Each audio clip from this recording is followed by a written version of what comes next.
Hey everyone, and welcome to this rainy night. Settle in, get comfortable, and let the sound of the rain pull you into the atmosphere, because tonight I'm sharing true scary stories, real accounts from people who lived through moments that changed them, and still make them look over their shoulder. If you enjoy this kind of content, take a moment to like the video, subscribe, and hit the bell so you don't miss more rainy night horror. And tell me in the comments where you're watching from, what time it is right now, and which story feels the most unsettling to you. Let's begin. Story 1. I've been an electrician for most of my adult life, and for the better part of those years I've worked all over the Southwest, Texas, New Mexico, Arizona, anywhere a man with a truck, a toolbox, and a willingness to crawl through attics in 110-degree heat can make a living. I've seen some strange things on job sites, sure, but nothing that ever stuck with me the way the house on Red Mesa Road did. Even now, years later, I still think about that place when I'm driving alone at night, watching the desert roll by in the dark like a black ocean. It started with a call from a real estate agent out of Santa Fe. She said she needed someone to inspect the wiring in a property her company had been trying to sell for months. The house was old, built sometime in the 1940s, and it sat on a lonely stretch of land about 40 minutes outside of town. The owner had passed away the year before, and the place had been empty ever since. She warned me it didn't have power connected, so I'd need to bring a generator if I wanted to test anything. That wasn't unusual. What was unusual was the tone in her voice. Tight, uneasy, like she was trying not to say something. I drove out early on a Tuesday morning. The sun was barely up, and the desert was still cool, the sky washed in that pale blue that only lasts a few minutes before the heat starts rising. Red Mesa Road was a long, cracked strip of asphalt that cut through miles of empty land. The house sat at the end of it, a squat adobe structure with a sagging porch and boarded-up windows. The kind of place you'd expect to see in an old western, except this one had a rusted satellite dish hanging off the roof like a broken limb. I parked, grabbed my gear, and walked up to the front door.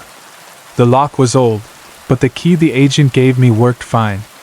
Inside, the air was stale and cold, like the place had been sealed up for decades. Dust coated everything, floors, counters, the old wooden table in the kitchen. But underneath the dust, I noticed something strange. Footprints. Not old ones either. Fresh. Someone had been inside recently. I told myself it was probably the agent or maybe a handyman checking on the place. But the footprints weren't from boots or work shoes. They were from sneakers. Small ones? Maybe a woman's size. Maybe a teenager's. I walked through the house slowly, calling out just in case someone was still there. My voice echoed through the empty rooms. Nothing answered back. The wiring was a mess. Cloth-wrapped cables, brittle insulation, junction boxes that looked like they hadn't been touched since Truman was president. I set up my generator and got to work. For the first hour, everything was normal. Quiet. Too quiet, maybe, but that's the desert for you. Then I heard something. A thump. Soft, but unmistakable. It came from the back of the house. I froze, listening. Another thump.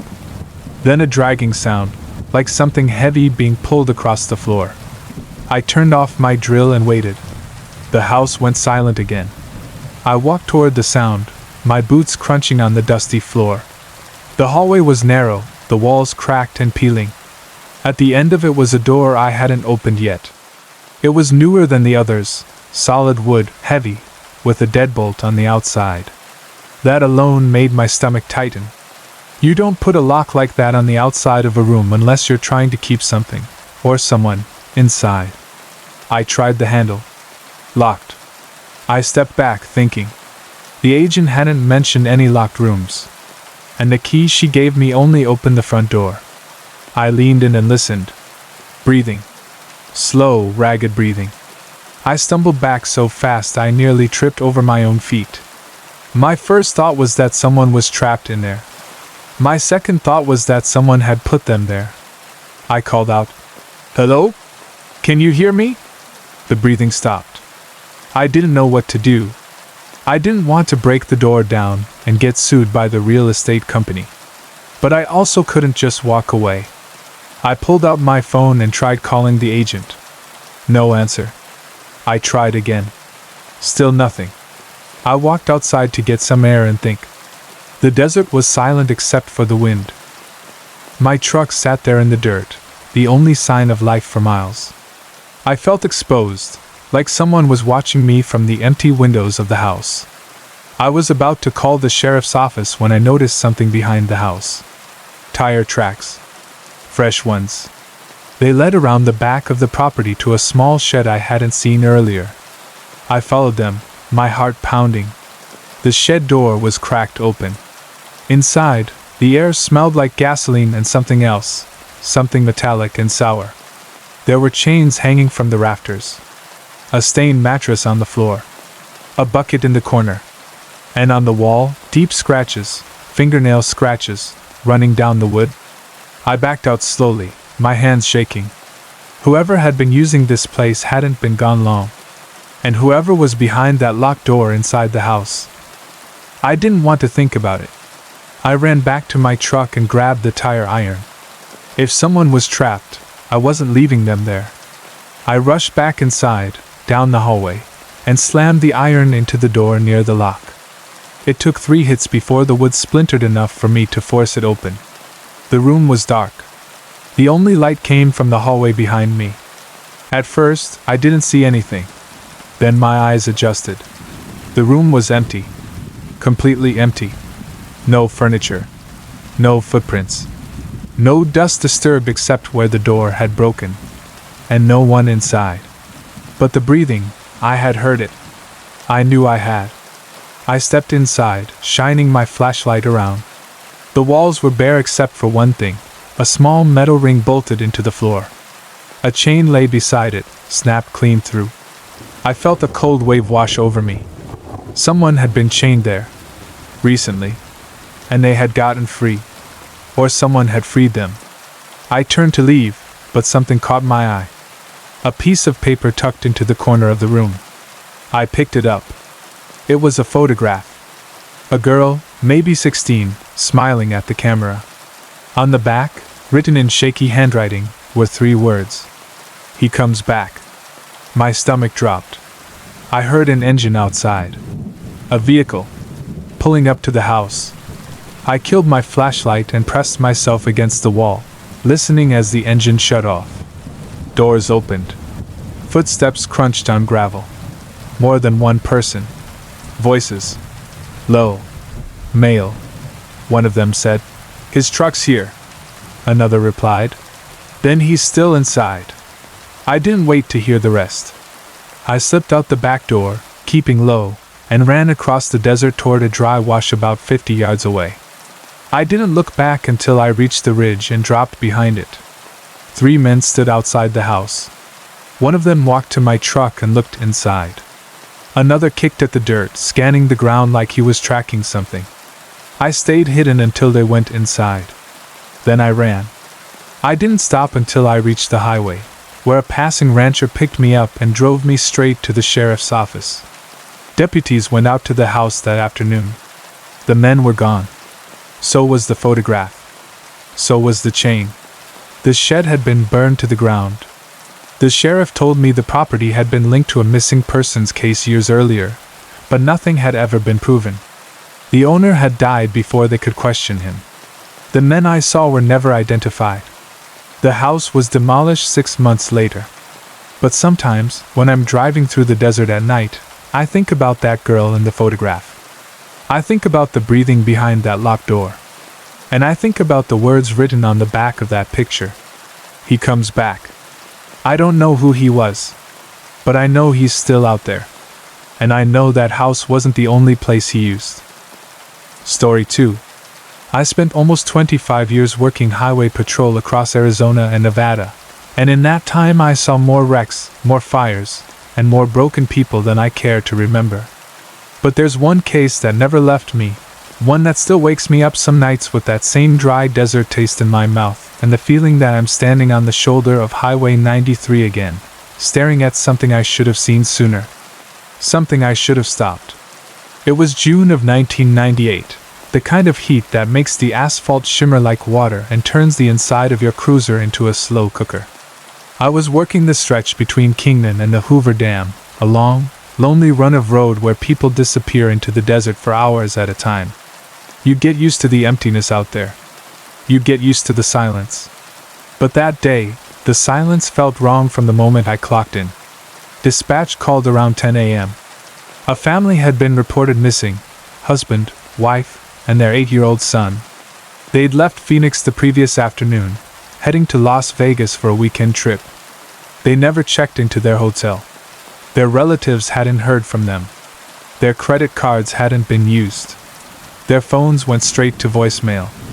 Missing persons wasn't usually my department, but out there, jurisdiction gets blurry. If someone vanishes on the highway, it becomes everyone's problem. I started driving the route they would have taken, scanning the shoulders for skid marks, debris, anything. The desert stretched out on both sides, endless and empty. The kind of place where a person could disappear forever without leaving so much as a footprint. About an hour into my search, I saw smoke. Not much, just a thin gray line rising from a dry wash about a quarter mile off the road. I pulled over, grabbed my gear, and hiked toward it. The heat was brutal, the kind that presses down on you like a weight. When I reached the wash, I saw what was burning. A minivan. Or what was left of one. The fire had gutted it completely. The metal frame was warped and blackened, the tires melted into puddles. The windows were blown out. The interior was nothing but ash. I radioed it in and waited for backup. While I waited, I walked around the vehicle, looking for anything: footprints, drag marks, shell casings. But the ground was hard and dry, and the fire had erased most of the evidence. When the fire crew arrived and cooled the wreck, we checked inside. No bodies. That should have been a relief, but it wasn't. It meant the family had been taken out of the van before it burned. Or they'd gotten out themselves. But if they'd escaped, where were they? The desert stretched for miles in every direction. No water. No shade. No chance. We searched until sundown. Nothing. For weeks, the case went nowhere. No ransom call. No sightings. No new evidence. The family had simply vanished. And I carried the weight of that burned-out van with me every day, wondering what I'd missed, what I should have seen. Then, almost 2 years later, a trucker came into the station asking to speak with someone. Who wouldn't think he was crazy? He was a big guy, sunburned, with that 1,000-yard stare long-haul drivers get after too many nights alone on the road. He told me he'd been running freight through Nevada back in '98, around the same time the family disappeared. He said he'd seen something near an abandoned rest stop off Highway 93, 2 men loading a woman and a child into the back of a pickup truck. The woman was screaming. The kid was limp, like he'd passed out or worse. He said he'd slowed down, thinking about stopping, but one of the men pointed something at him. He didn't know if it was a gun or a crowbar or just a piece of pipe, but it scared him enough to keep driving. He didn't report it because he was hauling stolen goods at the time and didn't want to get arrested. I asked him why he was telling me now. He said he'd found God. I didn't know what to make of his story, but something in his voice, shaky, ashamed, made me believe him. I drove out to the rest stop he mentioned. It had been shut down for years, the bathrooms boarded up, the picnic tables rotted. But behind the building, half buried in the sand, I found something. A shoe. A child's shoe. Blue, with a little Velcro strap. The same kind the missing boy had been wearing in the photo we'd circulated. My stomach dropped. I radioed it in. Forensics came out. They found traces of blood in the sand, too degraded to test. They found tire tracks, but they were years old. They found nothing else. The case went cold again. I retired in 2015. I thought I'd left the highway behind me. But in 2021, I got a call from a former colleague. He said the FBI had arrested a man in Utah, a drifter, a truck mechanic, someone who'd been in and out of prison for decades. They'd linked him to several disappearances across the Southwest. And when they searched his property, They found a storage container buried behind his workshop. Inside were personal items from at least a dozen victims. One of them was a blue Velcro child's shoe. The same one I'd found behind the rest stop. The same one from the missing boy. The man confessed to some of the murders. Not all. He refused to talk about the family from Phoenix. But he didn't have to. We knew. They never found the bodies. Sometimes, late at night, I think about that burned-out van in the desert. I think about the smoke rising into the sky. I think about how close I was, maybe a few hours, maybe less, from stopping something terrible. And I think about the family I couldn't save. The desert keeps its secrets. But some of them stay with you, no matter how far you drive. Story 3. I grew up in a part of West Texas where trouble wasn't something you looked for. It was something that found you whether you wanted it or not. By the time I was 19, I'd already been in more fights than I could count, had a record long enough to keep me out of anything respectable, and was running with a crew that thought knocking over gas stations was a career path. I wasn't proud of any of it, but when you're young and stupid and angry at the world, you convince yourself that being feared is the same thing as being respected. Back then it was just me, a guy named Ray, and another named Dalton. We weren't professionals, not by a long shot. We hit small places where the clerk was half asleep or too scared to argue. We never hurt anyone. That was our rule. We wanted cash, not blood. And for a while that worked. We made enough to keep the lights on, keep gas in the truck, and keep beer in the fridge. Nothing more. Then Ray brought in someone new. He said the guy's name was Marcus. No last name. No background. Just Marcus. He'd met him at some dive bar outside Odessa. Said the guy was looking for work and didn't mind getting his hands dirty. I didn't like it. Bringing in strangers was how crews got caught. But Ray insisted. Said Marcus was sharp. Said he was strong. Said he'd be useful. The first time I saw him, I understood why Ray was so sure. Marcus was tall, 6'4" at least, and built like someone who'd spent his whole life lifting things heavier than himself. But it wasn't his size that bothered me. It was his eyes.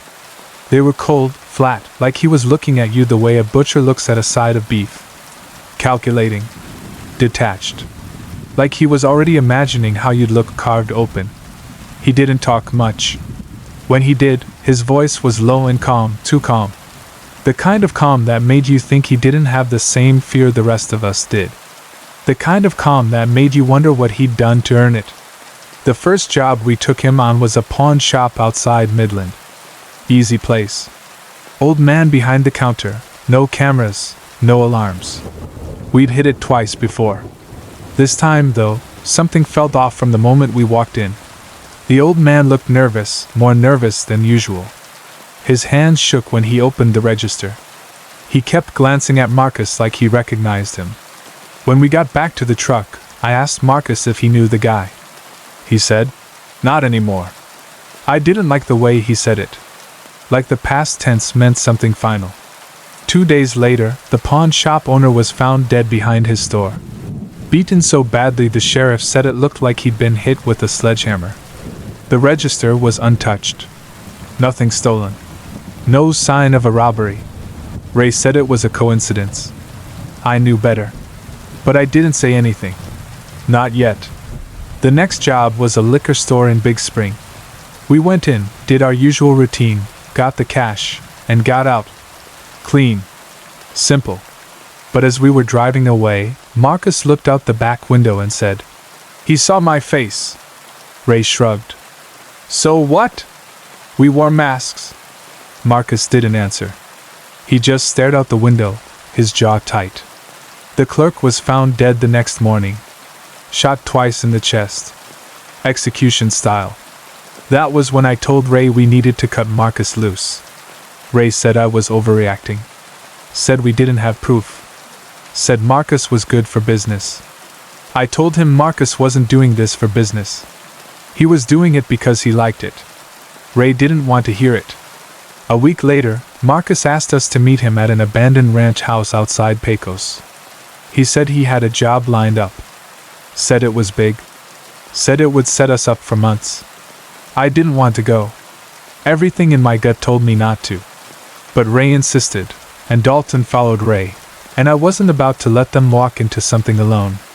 The ranch house was falling apart.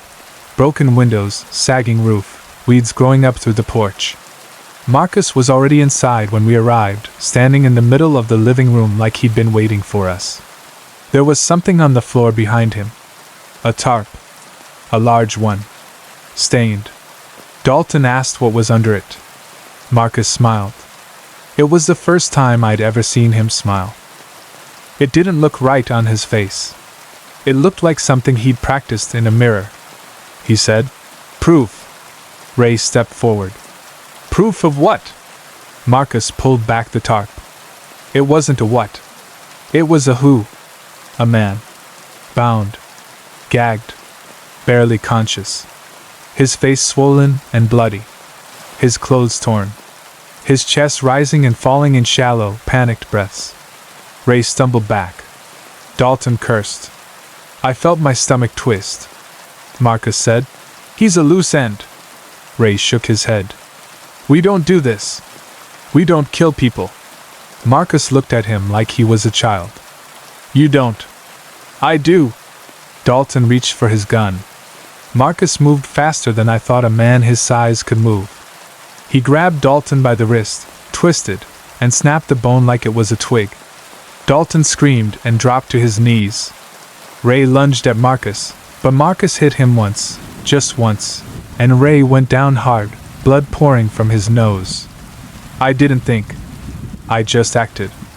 I grabbed a broken piece of wood from the floor and swung it as hard as I could. It cracked against the side of Marcus's head. He staggered but didn't fall. He turned toward me, his eyes burning with something I'd never seen before. Not anger. Hunger. I ran. I didn't look back. I didn't stop to help Ray or Dalton. I didn't stop to think. I just ran out the door, across the yard, through the weeds and into the desert. I heard Marcus behind me, his footsteps pounding the dirt, getting closer. I don't know how long I ran. Long enough for my lungs to burn.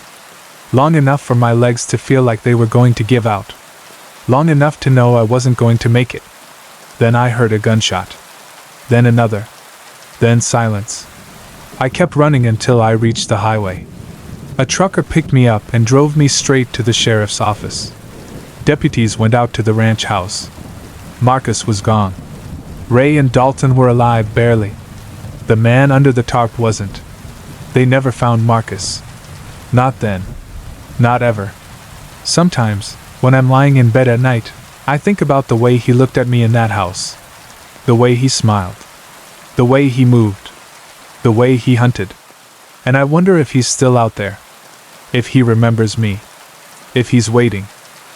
Story 4. I grew up in a small mountain town in Colorado, the kind of place where everyone knows everyone and nothing truly bad is supposed to happen. Willow Creek wasn't on any map worth looking at. It was just a cluster of houses, a gas station, a diner, and a general store that had been there since the 1950s. People left their doors unlocked. Kids rode their bikes after dark. And for a long time, I believed nothing could ever shatter that kind of peace. I was 17 in the fall of 1999, working part-time at the gas station after school. The general store sat right across the road, run by a man named Harold and his wife, June. They were good people, quiet, friendly, the kind who slipped you a free soda if you helped them carry boxes.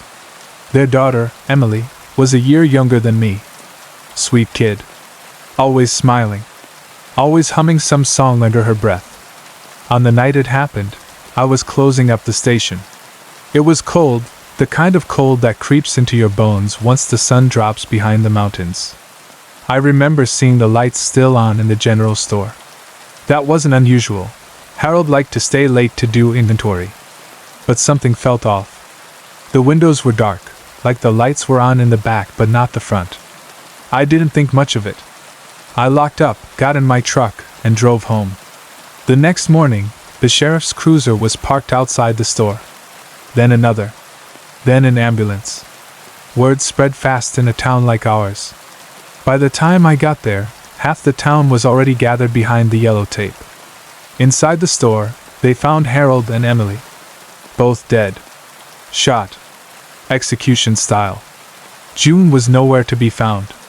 The sheriff said it looked like a robbery gone wrong. The register was open. Cash missing. Shelves knocked over. But even at 17, I knew something didn't add up. Willow Creek wasn't the kind of place where people robbed stores. And if someone did, why kill them? Why take June? The whole town went into shock. People cried in the aisles of the diner. The church held vigils. Parents kept their kids home from school. And for the first time in my life, Willow Creek didn't feel safe. A week later, the sheriff arrested 3 boys from town, kids I'd gone to school with. They were troublemakers, sure, but killers? No one believed it. Not really. But the sheriff said they'd been seen near the store that night. Said one of them had bragged about needing money. Said they'd found a gun under one of their beds. The town split in 2. Some people said the boys were guilty. Others said the sheriff was desperate and needed someone to blame. I didn't know what to think. I just knew the boys looked terrified when they were let out in cuffs. 2 of them confessed. Said they'd gone in to steal cash. Said Harold surprised them. Said things got out of hand. They were 17 and 18. They were tried as adults. They were convicted. Life in prison. The 3rd boy refused to confess. He said the sheriff had threatened him. Said the other 2 only confessed because they were scared. Said none of them had been near the store that night. No one listened. He was sentenced too. And that was that. For a while. Years passed. I moved away. Joined the military. Started a life. But every time I came home to visit my folks, I'd drive past the empty lot where the general store used to stand. It had been torn down a year after the murders. Too many bad memories, people said. In 2018, everything changed. A detective from Denver reopened the case. He said new DNA testing had been done on evidence from the store, evidence that had been sitting in storage for almost 20 years. And none of it matched the 3 boys. Not a single trace. The confessions were thrown out. The convictions overturned. The boys, now men, were released. The town didn't know how to react. Some people apologized. Others refused to believe the truth. The sheriff had died years earlier, so he never had to answer for what he'd done. But the worst part was that the case was cold again. June was never found. And the real killer was still out there. Then, in 2023, a break came out of nowhere. A trucker in Wyoming was arrested for assault. His DNA was entered into the system. It matched the sample from the general store. His name was Leonard Briggs. A drifter. A long-haul driver. A man with a history of violence stretching back decades. He'd been in Colorado in 1999. He'd passed through Willow Creek the night of the murders. When they searched his storage unit, they found something wrapped in plastic. A woman's sweater. June's. Briggs died in prison before he could be tried. Heart attack. Just like that, the only person who knew what really happened that night was gone. The case was officially closed. But not for me. Last year, I went back to Willow Creek. The lot where the store once stood is empty now, just dirt and weeds. I stood there for a long time, listening to the wind move through the pines, thinking about Harold, about Emily, about June, about the boys who lost half their lives for something they didn't do. And I thought about Briggs. About how he'd walked into our town, taken everything from a family, and vanished into the night like a ghost. Willow Creek never recovered. Not really. Some wounds don't heal. They just scar over. And sometimes, when I'm lying awake at night, I still see the lights of the general store glowing in the dark. Still hear the echo of a life that ended too soon. Still feel the weight of a truth that came far too late.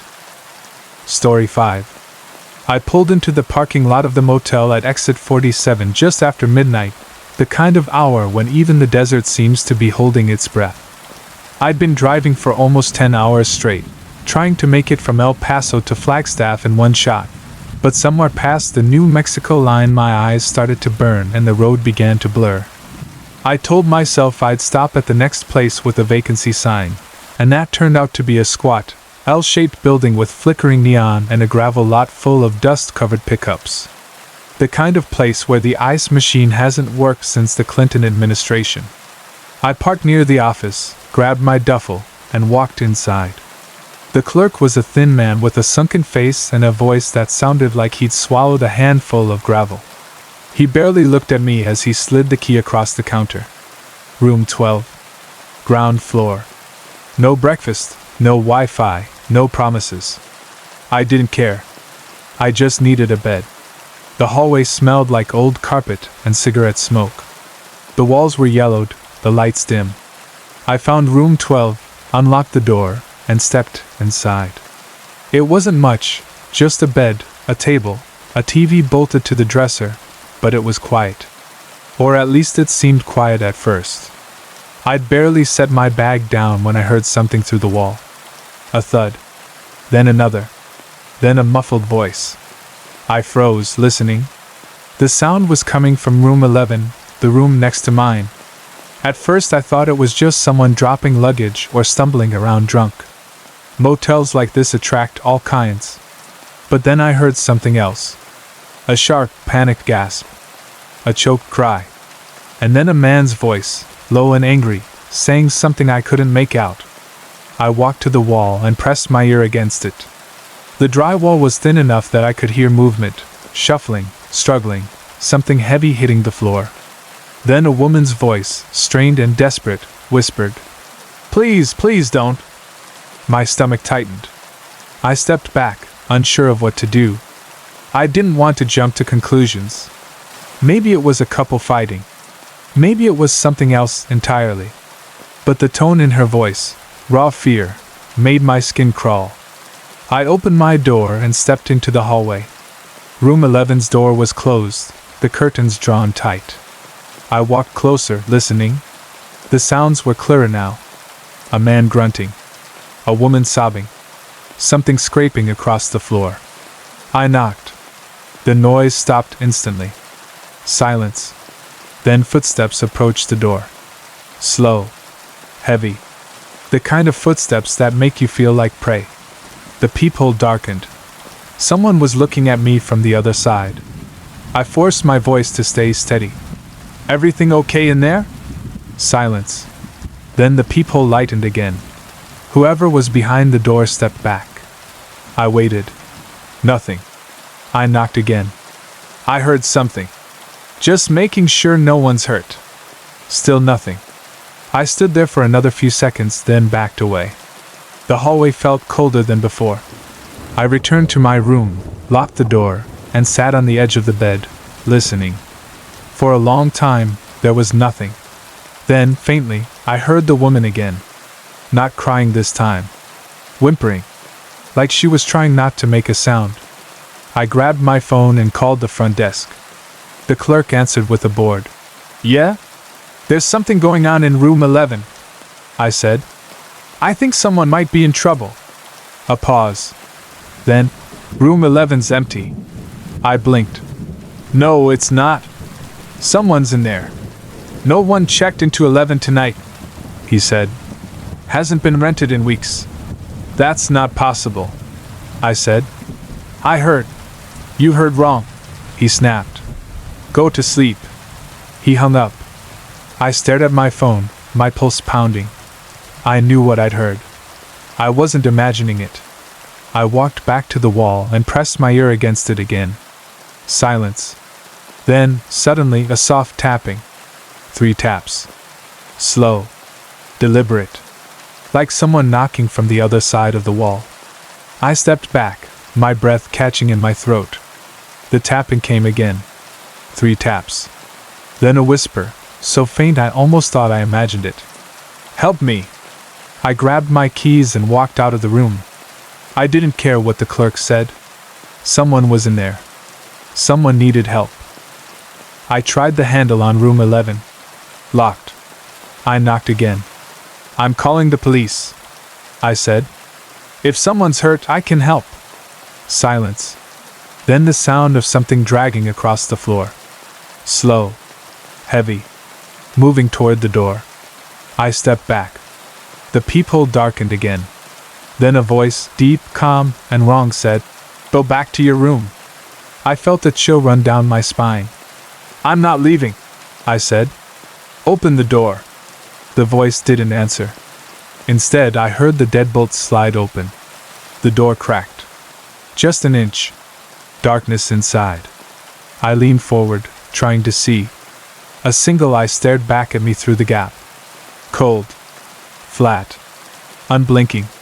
The same kind of eye I'd seen once before, years ago, on a man who'd done terrible things. I stepped back. "I'm calling the cops." The door closed. The deadbolt slid back into place. I ran to the office. The clerk wasn't behind the counter. The lights were off. The door to the back room was open, but no one was inside. I called 911. The dispatcher told me deputies were on the way. When they arrived, room 11 was empty. Completely empty. No furniture. No bedding. No signs anyone had been there in months. Dust covered the floor. The window was nailed shut from the inside. But in the corner, half hidden behind the bathroom door, they found something. A piece of duct tape. With long strands of hair stuck to it. The deputies questioned the clerk for hours. He swore no one had checked into room 11. Swore he hadn't heard anything. Swore he didn't know how the tape got there. They searched the motel. The rooms. The dumpsters. The lot. They found nothing else. I left the next morning, exhausted and shaken. As I pulled onto the highway, I looked back at the motel. Room 11's curtains were still drawn. Still dark. Sometimes, late at night, I hear that tapping again in my head. 3 taps. And the whisper that followed. "Help me." Story 6. I was 26 when I took the job with the county survey team, the kind of work that keeps you out in the open air from sunrise to sundown, walking ridgelines and dry creek beds with a pack full of gear and a radio that barely worked on a good day. Northern Utah can be beautiful in the fall. Gold aspens, cold mornings, skies so clear they look fake. But it can also feel like the loneliest place on earth. Miles of nothing. Miles of silence. Miles where a man could disappear without leaving so much as a footprint. That's exactly what happened to the guy who worked my position before me. His name was Daniel Price. 34. Married. 2 kids. He'd been with the survey team for almost a decade. Knew the land better than anyone. And one afternoon in late September, he walked into the foothills to mark a new boundary line and never came back. I didn't know any of this when I applied for the job. They didn't mention it during the interview. They didn't mention it during training. I only found out because on my second week, an old rancher stopped his truck beside me on a dirt road and asked if I was the replacement. I told him I guessed I was. He nodded slowly, chewing on a toothpick. "Hope you last longer than the last one." I asked him what he meant. He just said, "Ask your boss," and drove off. That night I did. My supervisor, a guy named Harlan, didn't like talking about it. He said Daniel had gone out alone, against protocol, and probably slipped, fell, got hurt, and couldn't make it back. Search teams spent 2 weeks combing the hills. Nothing. No gear. No clothing. No blood. No body. Just gone. I didn't sleep much that night. A few days later, I was assigned to the same sector Daniel had been working when he vanished. The foothills were quiet, the kind of quiet that presses on your ears. The wind moved through the sagebrush in long, slow breaths. The sun was sharp and cold. I walked for hours, marking points, checking coordinates, trying not to think about the man who'd walked the same path and never returned. Around noon, I found something. A cairn, 3 stones stacked neatly on top of each other. Surveyors don't use cairns. Hikers do sometimes, but this wasn't a hiking trail. And the stones were too clean, too deliberate. Someone had placed them recently. I radioed it in. Harlan told me to ignore it. "Probably kids," he said. but kids don't hike 5 miles into the foothills to stack rocks. I kept moving. An hour later, I found another cairn. Then another. Each one spaced maybe a quarter-mile apart, leading deeper into the hills. I followed them, even though I knew I shouldn't. Something about them felt wrong. Like they weren't marking a path. Like they were marking a boundary. The fourth cairn was different. The stones were larger. And beneath them, half buried in the dirt, was something white. I knelt and brushed the soil away. A bone. Not an animal bone. A human one. I stumbled back, my heart pounding. I grabbed my radio, but the signal was dead. I climbed a small rise, tried again. Nothing. The hills blocked everything. I had two choices, keep going or turn back. I should have turned back. But something pulled me forward. Curiosity. Fear. Maybe both. The fifth cairn was at the mouth of a narrow ravine. The air felt colder there, like the sun couldn't reach it. I stepped inside, the walls rising on either side of me. The ground was uneven, scattered with loose stones. The silence was absolute. Halfway through the ravine, I heard something. A scrape. Soft. Slow. Like someone dragging their foot across rock. I froze. "Hello?" I called out. No answer. I took another step. The scrape came again. Closer. I backed up, my breath catching in my throat. The ravine twisted ahead, and I couldn't see around the bend. The sound came again, this time followed by a low, strained breath. Someone was there. Someone who didn't want to be found. I turned and ran. I didn't look back. I didn't stop. I sprinted out of the ravine, across the foothills, up the ridge until my radio crackled back to life. I called for help, my voice shaking. Deputies arrived an hour later.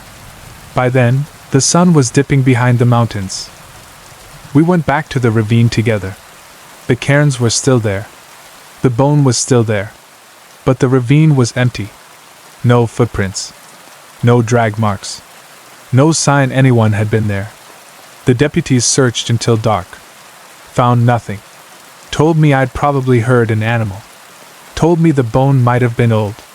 Told me not to go wandering off alone again. I didn't argue. But I knew what I'd heard.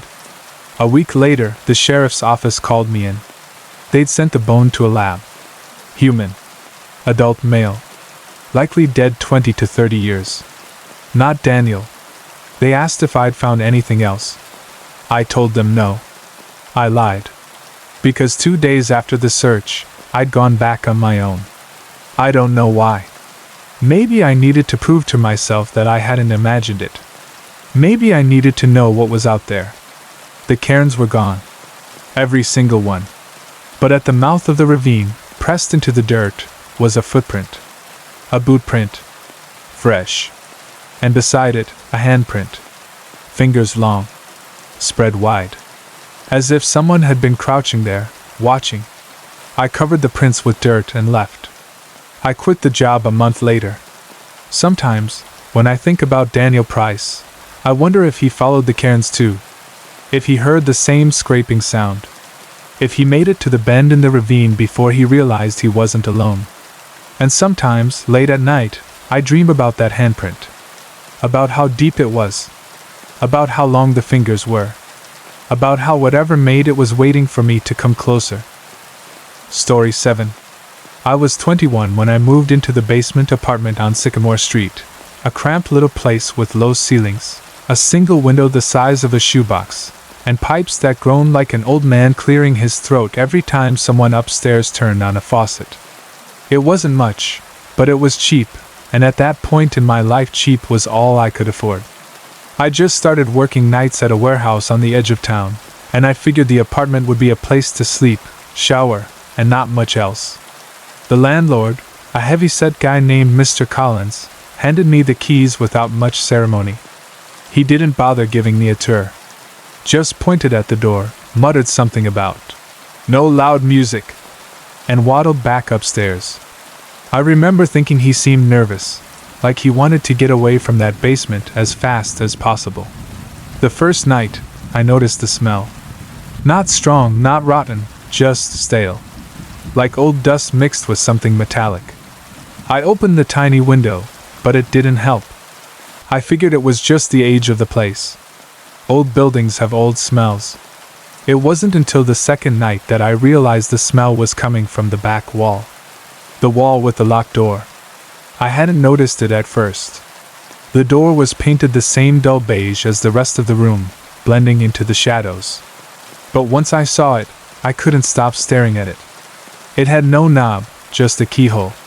The frame was reinforced with metal brackets, like someone really didn't want it opened. I asked Collins about it the next morning. He waved me off. "Storage," he said. "Old stuff. Nothing you need to worry about." I didn't push it. I needed the apartment, and I didn't want to get on his bad side. But that night, lying in bed, I heard something from behind the door. A soft thump. Then another. Then a long, slow scrape, like something heavy being dragged across the floor. I sat up, heart pounding. The sound stopped. I waited, listening. The pipes groaned. The fridge hummed. Then, faintly, the scrape came again. I told myself it was rats. Or the building settling. Or my imagination. But deep down, I knew it wasn't. A few nights later, I came home from work around 3 a.m.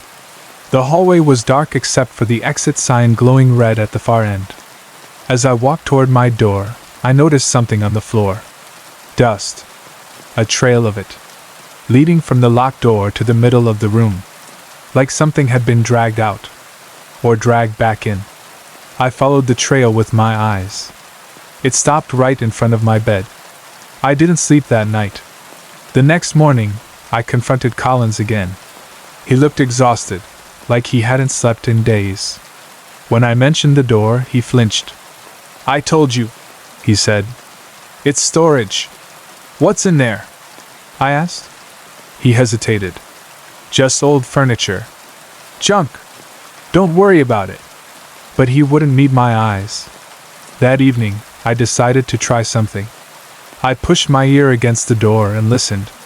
At first, nothing. Then a faint tapping. 3 taps. Slow. Deliberate. I stepped back, my skin crawling. I didn't know what was behind that door, but I knew it wasn't furniture. The next day, I bought a cheap endoscope camera, the kind with a long cable you can feed under doors. When I got home, I slid it under the gap and turned on the screen. At first, all I saw was darkness. Then the camera adjusted. The room was small. Bare concrete walls. No furniture. No shelves. Nothing. Except for the chains. 4 of them, bolted into the floor, each ending in a metal cuff. And in the corner, something else. A mattress. Stained. Torn. I yanked the camera back so fast the cable snapped. My hands were shaking. I didn't know what to do. Call the police? Confront Collins? Move out? Before I could decide, I heard footsteps upstairs. Heavy ones. Pacing. Back and forth. Back and forth. Then the basement door creaked open. Collins came down the stairs. But he wasn't alone. Another man followed him. Tall. Thin. Wearing a dark jacket. His face was pale, his eyes sunken. He looked like someone who hadn't seen sunlight in years. They stopped outside the locked door. Collins unlocked it. The thin man stepped inside. Collins closed the door behind him. Locked it. Then he turned and looked straight at my apartment door. I ducked behind the wall, heart hammering. I heard him walk toward me. Slow. Heavy. He stopped right outside my door. Then he whispered, "You shouldn't be here." I didn't move. Didn't breathe. After a moment, he walked away. The basement door opened. Closed. I packed my things in under 5 minutes. I didn't care what I left behind.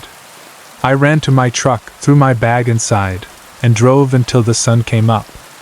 I never went back. A month later, I checked the news out of curiosity. The building had burned down. Electrical fire, they said. No casualties.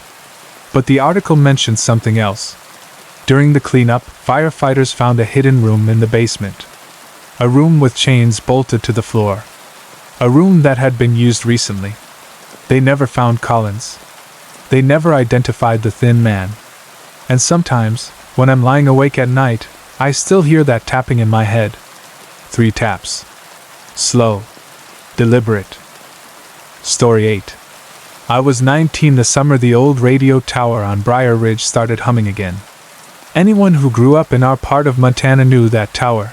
Rusted steel bones rising out of the pines, abandoned since the late 80s when the county switched to a new communications system. Kids used to dare each other to climb it. Most of us got about halfway before the wind or the height or the creaking metal sent us scrambling back down. By the time I was old enough to care, the tower was just part of the landscape. A landmark. A place you passed on the way to the lake. Nobody talked about it. Nobody went near it. Nobody had a reason to. Until the night I heard the voice. I was working late at the hardware store, closing up after a long shift. The sky was already dark when I got into my truck, the kind of deep mountain dark where the stars look close enough to touch. I took the back road home, the one that winds past Briar Ridge. I had the windows down, the radio off, just listening to the crickets and the wind. Then I heard it. A faint crackle. Then a voice. Not from my truck radio, it was off. Not from my phone, it was in my pocket, dead battery. The voice came from outside. From the trees. From the ridge. I slowed down, leaning toward the open window. The voice was distorted, metallic, like an old broadcast cutting through static. "Help, please, someone!" I stopped the truck. The voice came again, clearer this time. "I'm still here." I looked up the ridge. The tower was lit. A single red beacon at the top, blinking slowly. It hadn't lit up in decades. I should have kept driving. Anyone with sense would have. But I was 19, tired, curious, and stupid enough to think maybe someone had climbed the tower and gotten stuck. Maybe it was a prank. Maybe it was nothing. I grabbed my flashlight and headed up the trail. The closer I got, the more wrong everything felt. The air was colder. The forest was silent. No insects, no wind, nothing. The tower loomed above me, its metal frame groaning softly in the breeze. The red light blinked. On. Off. On. Off. I walked around the base, shining my flashlight upward. The ladder was still there, rusted but intact. Halfway up, something caught the light. A shoe. A single sneaker, dangling from a rung by its laces. I felt a chill crawl up my spine. I called out. "Hello? Anyone up there?" Silence. Then the voice again, drifting down from somewhere above. "Please, don't leave me." It didn't sound like someone calling down. It sounded like a recording. A loop. A message stuck between frequencies. I climbed. Every rung groaned under my weight. Rust flaked off under my hands. The higher I got, the colder the air felt. Halfway up, I reached the sneaker. It was small. Maybe a kid's size. The laces were tied in a neat bow. I kept climbing. When I reached the platform near the top, I pulled myself over the railing and stood there, breathing hard. The red beacon blinked beside me, casting the whole platform in pulses of dim light. There was no one there. Just an old metal box bolted to the frame. A transmitter. The kind they used back in the 80s. The casing was cracked open, wires spilling out like guts. The voice crackled again. "I'm still here." I knelt beside the transmitter and shined my light inside. A cassette tape. Old. Dusty. The label worn off. The tape was turning. Slowly. Even though the machine wasn't plugged into anything. I reached toward it. The tower shook. Not from wind. From something moving below. I crawled to the edge of the platform and looked down. Someone was climbing the ladder. Not fast. Not slow. Steady. Deliberate. I couldn't see their face. Just a dark shape, one hand over the other, pulling themselves upward. "Hey!" I shouted. "Who's there?" The figure didn't answer. Didn't look up. Just kept climbing. My heart hammered in my chest. I backed away from the ladder, gripping the railing. The figure reached the halfway point. Then the three-quarter point. Then the last few rungs. A hand appeared over the edge. Pale. Thin. Dirty. Then the other hand. Then the top of a head. Hair matted and tangled. I stumbled back, nearly tripping over the transmitter box. The figure pulled itself onto the platform. It was a man, or what was left of one. His clothes were shredded. His skin was gray, stretched tight over sharp bones. His eyes were sunken, but wide open, staring at me with a kind of desperate hunger. He opened his mouth. The same voice from the transmitter came out. "I'm still here." I bolted. I didn't think. I didn't look back. I swung myself over the railing and climbed down the ladder so fast I nearly slipped and fell to my death. The metal rungs tore at my hands. My breath came in ragged gasps. I didn't stop until my feet hit the ground. I ran to my truck, jumped inside, and tore out of there, gravel spraying behind me. In the rearview mirror, the tower's red light blinked. On. Off. On. Off. The next morning, I went back with the sheriff. The tower was dark. The transmitter was gone. The sneaker was gone. No footprints. No signs anyone had been there. The sheriff told me I'd imagined it. That I'd been tired. That the tower had been decommissioned for decades. I didn't argue. But I never drove that road at night again. And sometimes, when the wind is just right, I swear I can hear that voice drifting through the trees. I'm still here. Story 9. I was 24 when I took the job at the ranch outside Las Cruces, a dusty stretch of land where the wind never seemed to stop blowing and the sun felt like it was trying to peel the skin off your bones. The owner, a quiet old man named Alvarez, hired me to help repair fences, clean out the barns, and check the water lines that fed the cattle troughs. It wasn't glamorous work, but it paid steady, and after a rough year I needed steady more than anything. The ranch sat on the edge of a wide desert basin, miles of cracked earth and scrub brush stretching out in every direction. There were no neighbors, no traffic, no sounds except the wind and the occasional lowing of cattle. It was peaceful in a lonely sort of way. The kind of place where you could hear your own heartbeat if you stood still long enough. On my third week, Alvarez asked me to check an old well on the far side of the property. It hadn't been used in years, he said, but the cover had come loose in a storm and he wanted to make sure no animals had fallen in. He gave me a map, pointed to a spot near the edge of the basin, and told me to take the ATV. The ride out there took almost 40 minutes. The land grew rougher the farther I went, the ground cracked and uneven, dotted with mesquite and dry yucca. When I finally reached the well, I almost drove past it. The stone ring was half buried in sand, the wooden cover lying crooked beside it like a broken lid. I killed the engine and walked over. The air around the well felt colder than the rest of the desert. Not cold like shade, cold like something rising up from deep underground. I knelt beside the opening and shined my flashlight down. The beam disappeared into darkness. I called out, expecting to hear the echo bounce back. Nothing. Just silence. I lowered the flashlight farther, angling it along the stone walls. About 10 feet down, something caught the light. A scrap of fabric. Torn. Faded. Stuck on a jagged rock. I leaned closer. That's when I smelled it. Not the smell of a dead animal. I'd smelled that plenty of times. This was different. Sharper. Heavier. A smell that made the back of my throat tighten. I pulled back, wiping my mouth with the back of my hand. I didn't want to look again. Every instinct in me said to get back on the ATV and leave. But curiosity, or maybe fear, kept me there. I tied a rope to a fence post and lowered the flashlight deeper. At about 15 feet, the beam hit something pale. Bone. A human bone. My breath caught. I lowered the light farther. More bones. A rib cage. A skull. Then another. And another. 3 bodies. Maybe 4. All tangled together at the bottom of the well.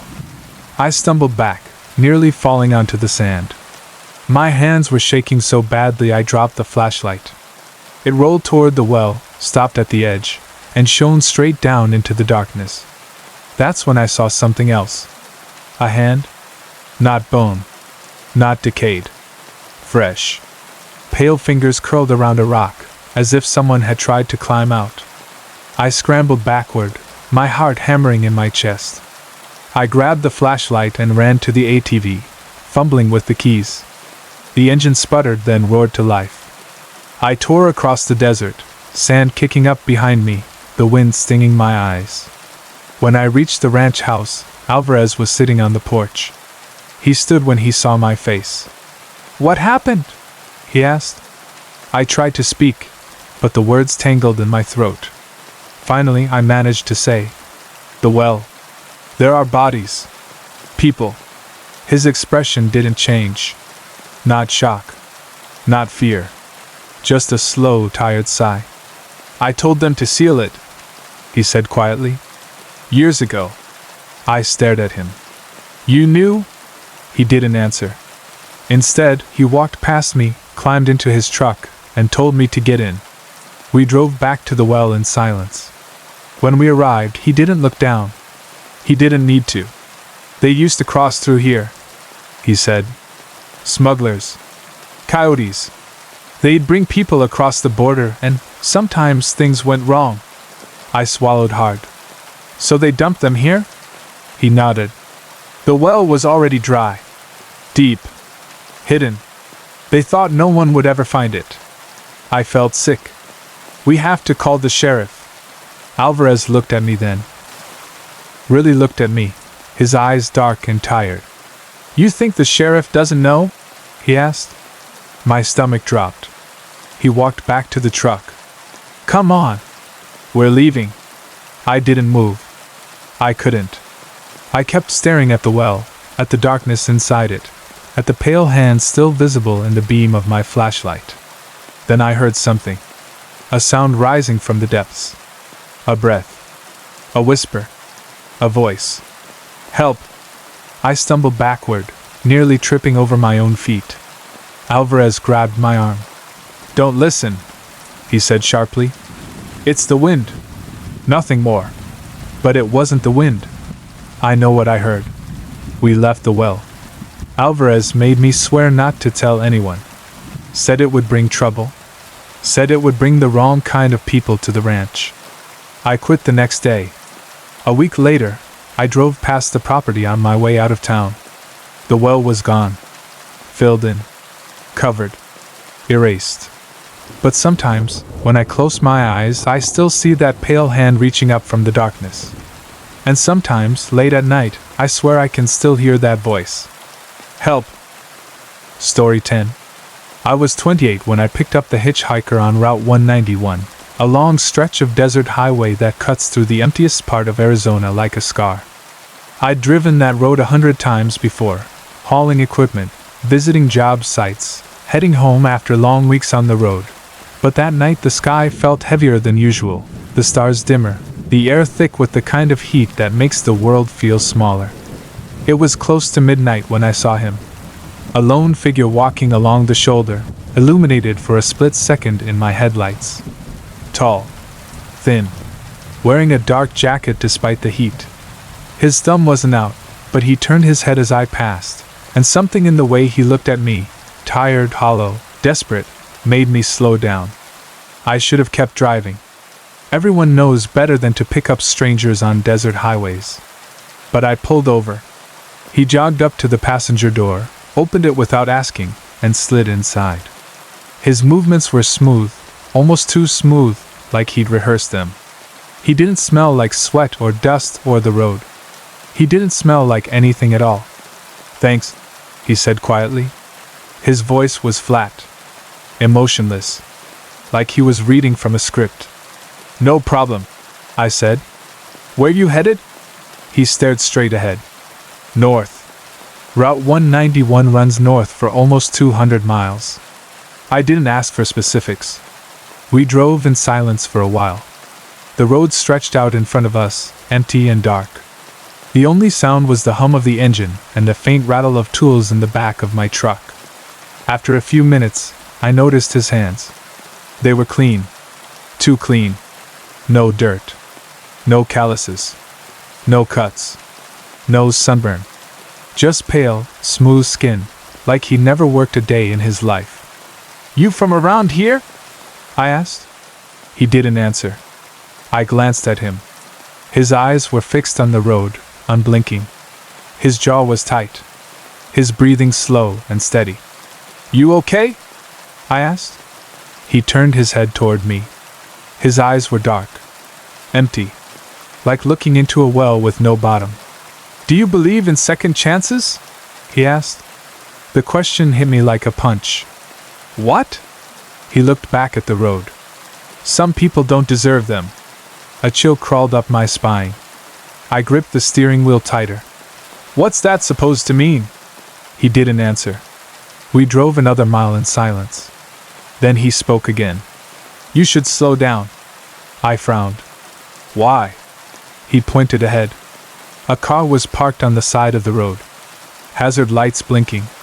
Hood up. A woman standing beside it, waving her arms. I slowed the truck. "Looks like she needs help," I said. The hitchhiker leaned closer to the windshield. "No," he whispered. "She doesn't." Before I could ask what he meant, the woman turned toward us. Her face was wrong. Not injured. Not scared. Just blank. Expressionless. Like she was waiting. The hitchhiker grabbed my arm. His grip was ice cold. "Keep driving." Something in his voice, sharp, urgent, made my heart jump. I hit the gas. The truck lurched forward. As we passed the woman, she didn't move. Didn't shout. Didn't wave. She just watched us. Her eyes following the truck. Unblinking. A quarter-mile later, I finally spoke. "What the hell was that?" The hitchhiker didn't answer. He was staring out the window, his jaw clenched, his hands trembling slightly. "You know her?" I asked. He shook his head. "Not her." "Then what?" He cut me off. "They're looking for me." My stomach dropped. "Who?" He didn't answer. I pulled over again, my nerves shot. "Look, man, I don't know what's going on, but you need to tell me." He turned to me slowly. "I didn't escape," he said. "I was released." "Released from where?" He looked down at his hands. "They said I was cured." A cold wave washed over me. "Cured of what?" He didn't answer. He didn't have to. Because in that moment, I noticed something I hadn't seen before. A faint mark on his wrist. A number. Tattooed. Faded. Institutional. My mouth went dry. "You were in a hospital?" He shook his head. "A facility." "What kind of facility?" He looked at me with those empty eyes. "The kind they build underground." I felt my pulse spike. "Why were you there?" He leaned closer. "I hurt people." My breath caught. "But I didn't kill them," he said. "Not all of them." I slammed my foot on the gas. The truck shot forward. I didn't know where I was going. I just knew I needed to get away from him. Away from the woman on the road. Away from whatever the hell was happening. But the hitchhiker didn't move. He just sat there, calm, watching the desert blur past. "You can't outrun them," he said softly. "Who?" He pointed behind us.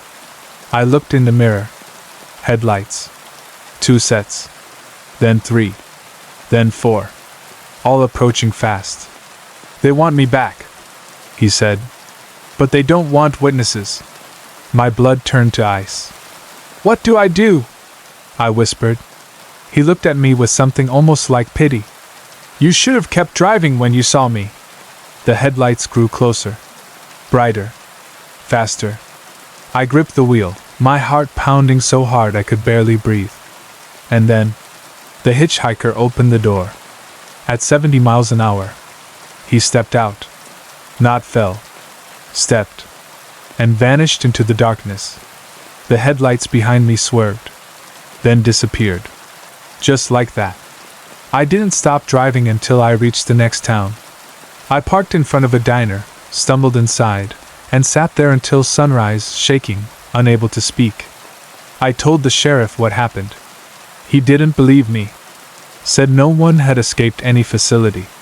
Said no one had been reported missing. Said no one else had seen a woman on the road. But I know what I saw. And sometimes, when I'm driving Route 191 at night, I see a figure walking along the shoulder. Tall. Thin. Wearing a dark jacket. And I keep driving. Always. Story 11. I was 25 when I took the job with the county search and rescue team, mostly because I needed steady work and partly because I'd grown up in the mountains of northern Nevada and figured I knew the terrain better than most. The job wasn't glamorous. Long hours, unpredictable calls, and more false alarms than real emergencies. But every now and then you'd get a case that stuck with you. A case that didn't make sense. A case that followed you home and sat in the corner of your room long after you tried to forget it. The abandoned mine shaft was one of those cases. It started with a missing teenager, 16 years old. Name was Tyler. He'd gone camping with 2 friends near the foothills east of town. Sometime after midnight, he wandered off from the campsite. The friends thought he'd gone to take a leak. When he didn't come back, they figured he'd passed out somewhere. By morning, they realized he was gone. We got the call around 7 a.m. By noon, we were hiking the ridge line, calling his name, checking ravines, scanning the brush for any sign of movement. The desert was quiet that day, too quiet. No wind.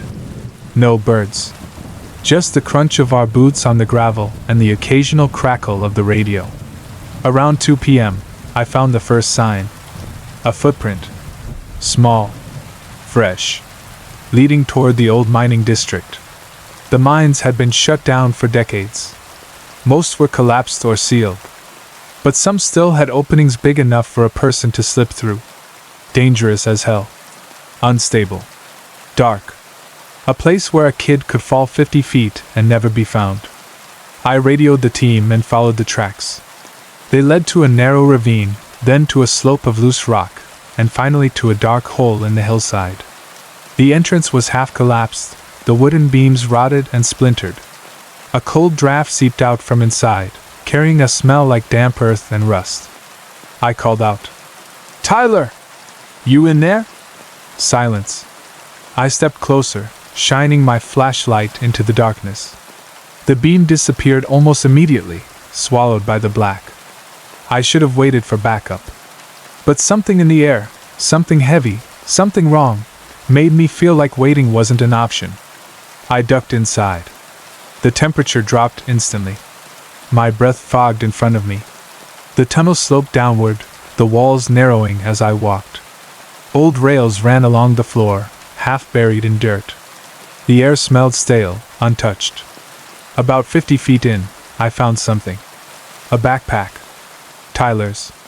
I opened it. Inside were a water bottle, a flashlight with dead batteries, and a folded map of the area. No food. No phone. I radioed the team again. Static. I kept moving. The tunnel branched left and right. I followed the left path, marking the wall with chalk as I went. The deeper I went, the colder it got. My flashlight flickered once, then steadied. Then I heard something. A sound echoing through the tunnel. Not a voice. Not footsteps. Breathing. Slow. Ragged. Wet. I froze. "Tyler?" I called out. The breathing stopped. I took a step forward. The breathing started again. Closer. I raised my flashlight. The beam caught something on the wall. Scratches. Deep ones. Long ones. Like someone had dragged their fingernails across the rock until they broke. I swallowed hard and kept moving. The tunnel opened into a wider chamber. My light swept across the room, revealing old mining equipment, rusted tools, and something else. A sleeping bag. Unzipped. Empty. Beside it, A pile of food wrappers, water bottles, a small lantern. Someone had been living down here. Recently. I stepped closer. That's when I saw the drawings. Dozens of them. Scratched into the rock. Stick figures. Some standing. Some lying down. Some with their arms raised. Some with their heads missing. My stomach tightened. I turned to leave. That's when I heard it. A whisper. Right behind me. Don't go. I spun around, flashlight shaking in my hand. No one was there. The whisper came again.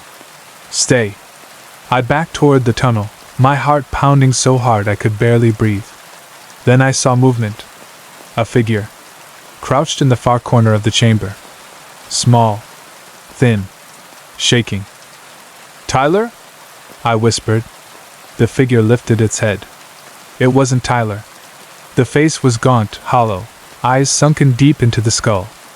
Hair matted. Skin pale and stretched tight. The person, if it was a person, crawled toward me on all fours, limbs jerking unnaturally. I stumbled backward. The thing whispered again. Stay. I turned and ran. The tunnel seemed narrower than before. The air colder. My flashlight flickered wildly. Behind me, I heard the scraping of hands and feet on stone, fast and frantic. I didn't look back. I burst out of the mine entrance and collapsed on the ground, gasping for air. The sunlight felt blinding. Warm. Alive. The rest of the team found me minutes later. When we went back inside, the chamber was empty. No sleeping bag. No wrappers. No drawings. No footprints. No figure. No Tyler. We searched for 3 more days. We never found him. The mine was sealed after that. The county said it was too dangerous. Too unstable. But sometimes, when I drive past the ridge at night, I swear I can see a faint light flickering inside the hillside. And sometimes, when the wind is just right, I hear a whisper carried across the desert. Stay. Story 12. I was 29 when the man started following me home. At first, I didn't even realize it was happening. I worked late shifts at a distribution warehouse outside Tucson, usually clocking out around 2 or 3 a.m. The drive home was 20 minutes of empty roads, shuttered storefronts, and the kind of desert silence that makes you feel like the world has gone to sleep without you. I liked it that way. Quiet. Predictable. Safe. But one night, as I pulled out of the parking lot, I noticed a car behind me. An old sedan, dark blue or maybe black, with one headlight dimmer than the other. It wasn't unusual. Other workers left around the same time. I didn't think twice about it. Until the next night. Same car. Same distance behind me. Same dim headlight. I slowed down. It slowed down. I sped up. It sped up. When I turned onto my street, it kept going, disappearing into the dark like it had never been there. I told myself it was nothing. Coincidence. A neighbor. A night shift worker like me. But the third night, when I saw that same car idling across the street from the warehouse as I walked to my truck, something in my gut twisted. The driver's silhouette was visible through the windshield. He wasn't smoking. He wasn't on his phone. He wasn't doing anything. Just watching. I got in my truck and locked the doors. My hands were shaking as I started the engine. When I pulled out, the sedan pulled out too. This time, it followed me all the way to my neighborhood. I didn't turn onto my street. I kept driving, circling the block, watching the rearview mirror. The sedan stayed behind me, never getting too close, never falling too far back. Finally, I pulled into a gas station. The sedan kept going. I waited 10 minutes before heading home. I didn't sleep that night. The next day, I told my supervisor. He shrugged it off. Probably someone who lives near you, he said. Don't overthink it. But I couldn't shake the feeling that something was wrong. That night I left work early. Midnight instead of 2. I wanted to see if the car would still be there. It was. Parked in the same spot. Engine off. Driver inside. watching. I didn't go to my truck right away. I walked back into the warehouse, pretending I'd forgotten something. I peeked through the window. The sedan's headlights flicked on. It pulled forward slowly, rolling toward the exit. Waiting. I stayed inside for almost an hour. When I finally walked out, the car was gone. I drove home fast, checking my mirrors every few seconds. No one followed me. I thought maybe it was over. I was wrong. 2 nights later, I woke up to a sound outside my window. A soft crunch. Footsteps on gravel. I froze. My bedroom window faced the side yard. No one should have been there. I reached for my phone, but before I could dial, I heard something else. Breathing. Slow. Steady. Right outside the glass. I slid out of bed and crept to the window. The blinds were closed, but a faint shadow moved behind them. Tall. Still. Waiting. I didn't open the blinds. I didn't move. I just stood there, heart pounding, listening to that slow, deliberate breathing. After a minute, the shadow shifted. Then it walked away. I waited until sunrise before going outside.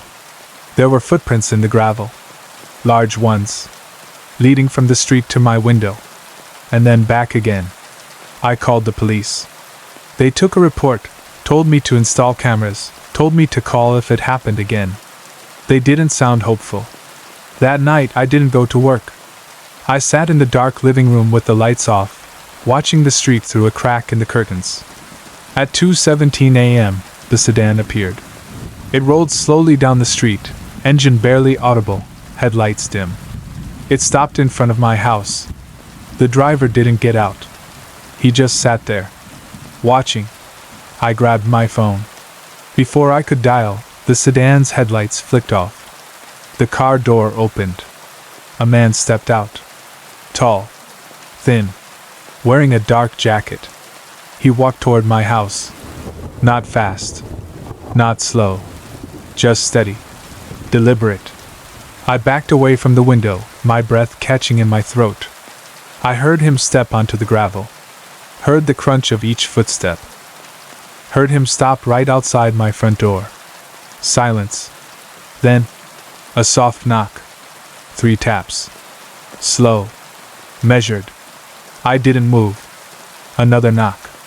Then a whisper. "I know you're awake." My blood turned to ice. I didn't answer. He tried the doorknob. It rattled. Locked. He whispered again. "You shouldn't have stopped watching me." I stumbled backward, knocking over a chair. The noise echoed through the house. The man pressed his face against the glass of the front window. I could see the outline of his head, the shape of his hands on the glass. Then, sirens. Distant at first. Then closer. The man stepped back. Walked to his car. Got in. Drove away without turning on his headlights. The police arrived minutes later. They searched the street. They searched the yard. They searched the neighborhood. They found nothing. No car. No man. No trace. I moved out the next day. New apartment. New job. New town. But sometimes, late at night, when the world is quiet and the air is still, I hear it again. A soft knock. 3 taps. Slow. Measured. And a whisper drifting through the dark. "I know you're awake." Story 13. I was 30 when I took a week off work and drove into the timberline forest, a dense stretch of pines and granite ridges in northern Colorado where the air smells like sap and cold stone, and the silence feels older than anything man ever built.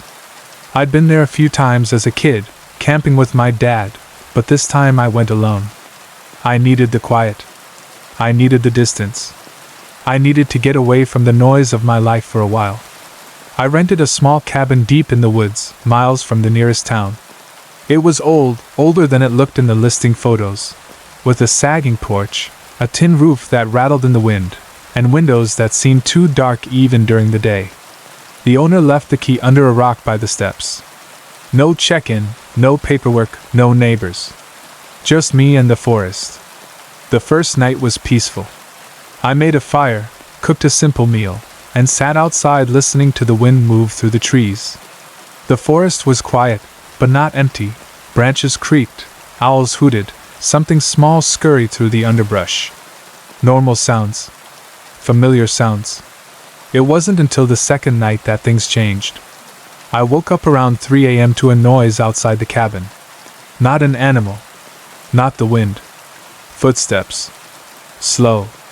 Heavy. Deliberate. They circled the cabin once. Then again. Then stopped right outside my bedroom window.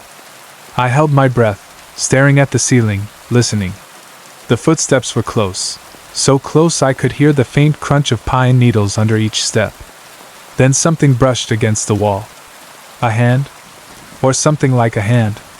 I didn't move. Didn't speak. Didn't even blink. After a long moment, the footsteps moved away. Slowly. Carefully. Like whoever, or whatever, was out there didn't want to be heard. I didn't sleep again that night. In the morning, I went outside to check the ground. The forest floor was soft, covered in needles and damp soil. Perfect for footprints. But there were none. Not a single mark. As if nothing had walked there at all.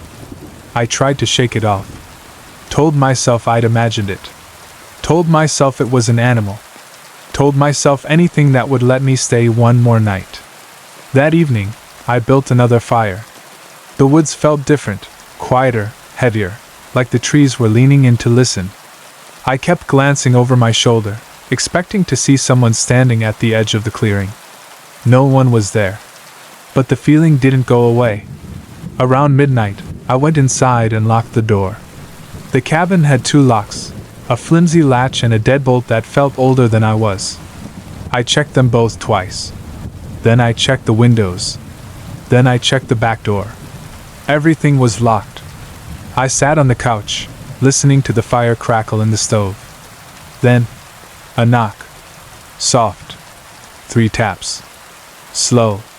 Measured. I froze. Another knock. 3 taps. Then a voice. A whisper. "Let me in." My blood turned to ice. The voice wasn't angry. It wasn't threatening. It was pleading. Desperate. I didn't move. Didn't answer. The whisper came again. "Please let me in." I stood up slowly and walked to the window beside the door. I didn't open the curtains. I just pressed my ear to the wall. Breathing. Slow. Shallow. Right on the other side of the wood. I backed away, heart pounding so hard I could feel it in my throat. The whisper came again, softer this time. "I'm cold." I didn't speak. Didn't breathe. Didn't move. After a long moment, the breathing stopped. The footsteps returned. Slow. Heavy. Circling the cabin again. Then fading into the trees. I didn't sleep. At sunrise, I packed my things. I didn't care about the refund. I didn't care about the remaining days. I just wanted to leave. But before I got in my truck, I walked around the cabin one last time. No footprints. No disturbed soil. No sign anyone had been there. Except for one thing. On the back wall of the cabin, carved into the wood, were 3 long scratches. Deep. Fresh. Parallel. Like something with long fingers had dragged them down the boards. I drove away without looking back. A week later, I checked the listing for the cabin out of curiosity. It was gone. Removed. No trace it had ever been available. Sometimes, late at night, when the world is quiet and the air is still, I hear that knock again in my memory. 3 taps. Slow. Measured. And the whisper that followed. "I'm cold." Story 14. I was 27 when Mark Ellison vanished. Back then we were just a bunch of kids in a small Oregon town with nothing to do after dark except drink cheap beer, drive the back roads, and pretend we weren't all terrified of turning into our parents. Mark was the kind of guy everyone liked, quiet, steady, the one who'd take your keys when you were too drunk to stand and drive you home without complaining. He wasn't the type to get into trouble. But trouble found him anyway. It was late September, the air already cold enough to sting your lungs, when a group of us drove out to the old quarry. It was a stupid tradition: bonfire, music, cheap liquor, the whole thing lit by headlights and teenage invincibility. I remember the fire crackling, the smell of pine smoke, the sound of someone's speaker rattling through a country song. Mark was there, leaning against his truck, talking to a girl named Jenna. They weren't dating, but everyone knew he wanted to. She laughed at something he said, and he smiled that shy smile of his. Everything felt normal. Around midnight, people started drifting off. I left with 2 friends, leaving Mark and Jenna still talking by the fire. She lived close by, said she'd walk home. Mark said he'd stay a bit longer to put out the fire and clean up. That was the last time anyone saw him. The next morning, his truck was still at the quarry. Driver's door open. Keys in the ignition. Phone on the seat. The fire was out, but the embers were still warm. No Mark. The sheriff organized a search. Volunteers combed the woods. Drones flew overhead. Dogs sniffed every inch of the quarry and the trails leading out of it. Nothing. No footprints. No clothing. No signs of a struggle. Just gone. Jenna told the sheriff they talked for a while, then she left around 12:30. She said Mark was fine. Said he wasn't drunk. Said he wasn't upset. Said he wasn't planning to go anywhere. People whispered anyway. Maybe he ran away. Maybe he fell into the quarry. Maybe he got lost. Maybe Jenna wasn't telling the whole truth. But weeks passed. Then months. Then years. And the case went cold. Life moved on. People moved away. The quarry party stopped. The town tried to forget. I didn't. Mark had been my friend since we were 10. I couldn't shake the feeling that something had happened that night, something none of us understood. 20 years later, I got my answer. It was early spring when I got the call from a number I didn't recognize. A woman's voice asked if I was the same person who'd been at the quarry the night Mark disappeared. I said yes. She told me her name was Detective Harper, and she was reopening the case. Why now? I asked. We found something, she said. She didn't tell me what over the phone. She asked me to come in. When I got to the station, she showed me a photo. A boot. Half buried in mud. Old. Weathered. But still intact. It had been found by a hiker in a ravine 3 miles from the quarry, an area that had been searched back in '99, but not thoroughly. The boot was Mark's size. Same brand he always wore. Then she showed me the second photo. A bone. Human. Femur. Found 50 yards from the boot. DNA confirmed it. Mark. My stomach dropped. I'd spent 20 years imagining him alive somewhere. Hurt, lost, hiding, anything but dead. Seeing that bone killed every last hope I'd held on to. But the detective wasn't done. There's more, she said. She pulled out another photo. A tree trunk. Carved into the bark were letters. And me. And beneath them, a date. The night he disappeared. The carving was deep, too deep for a pocket knife. The bark around it was torn, shredded, like someone had carved it in a hurry. Or in fear. What do you think it means? I asked.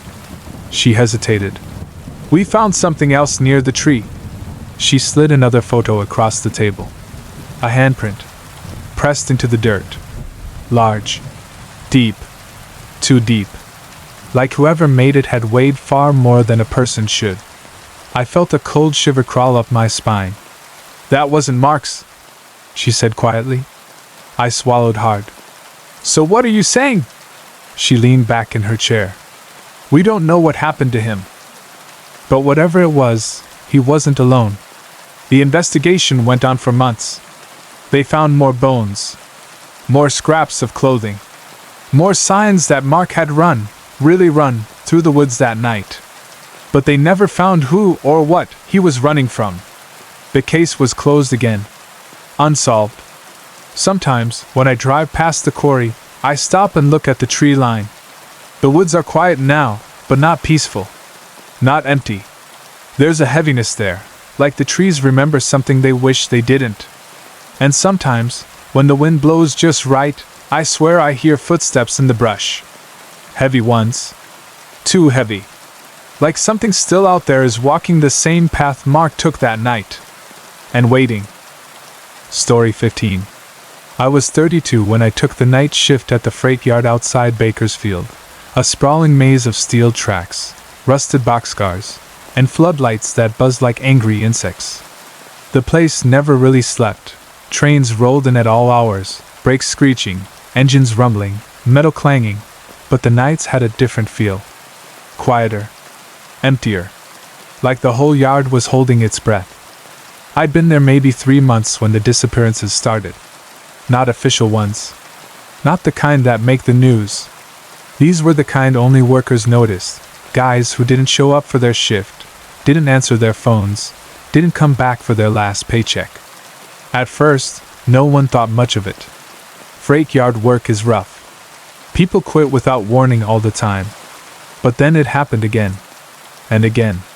And again. 5 men in 2 months. All night shift workers. All last seen somewhere between track 12 and the old maintenance shed. The supervisors shrugged it off. Said the guys probably found better jobs.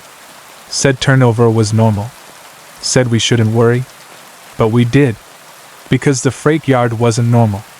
Not at night. The first time I felt it was during a routine inspection.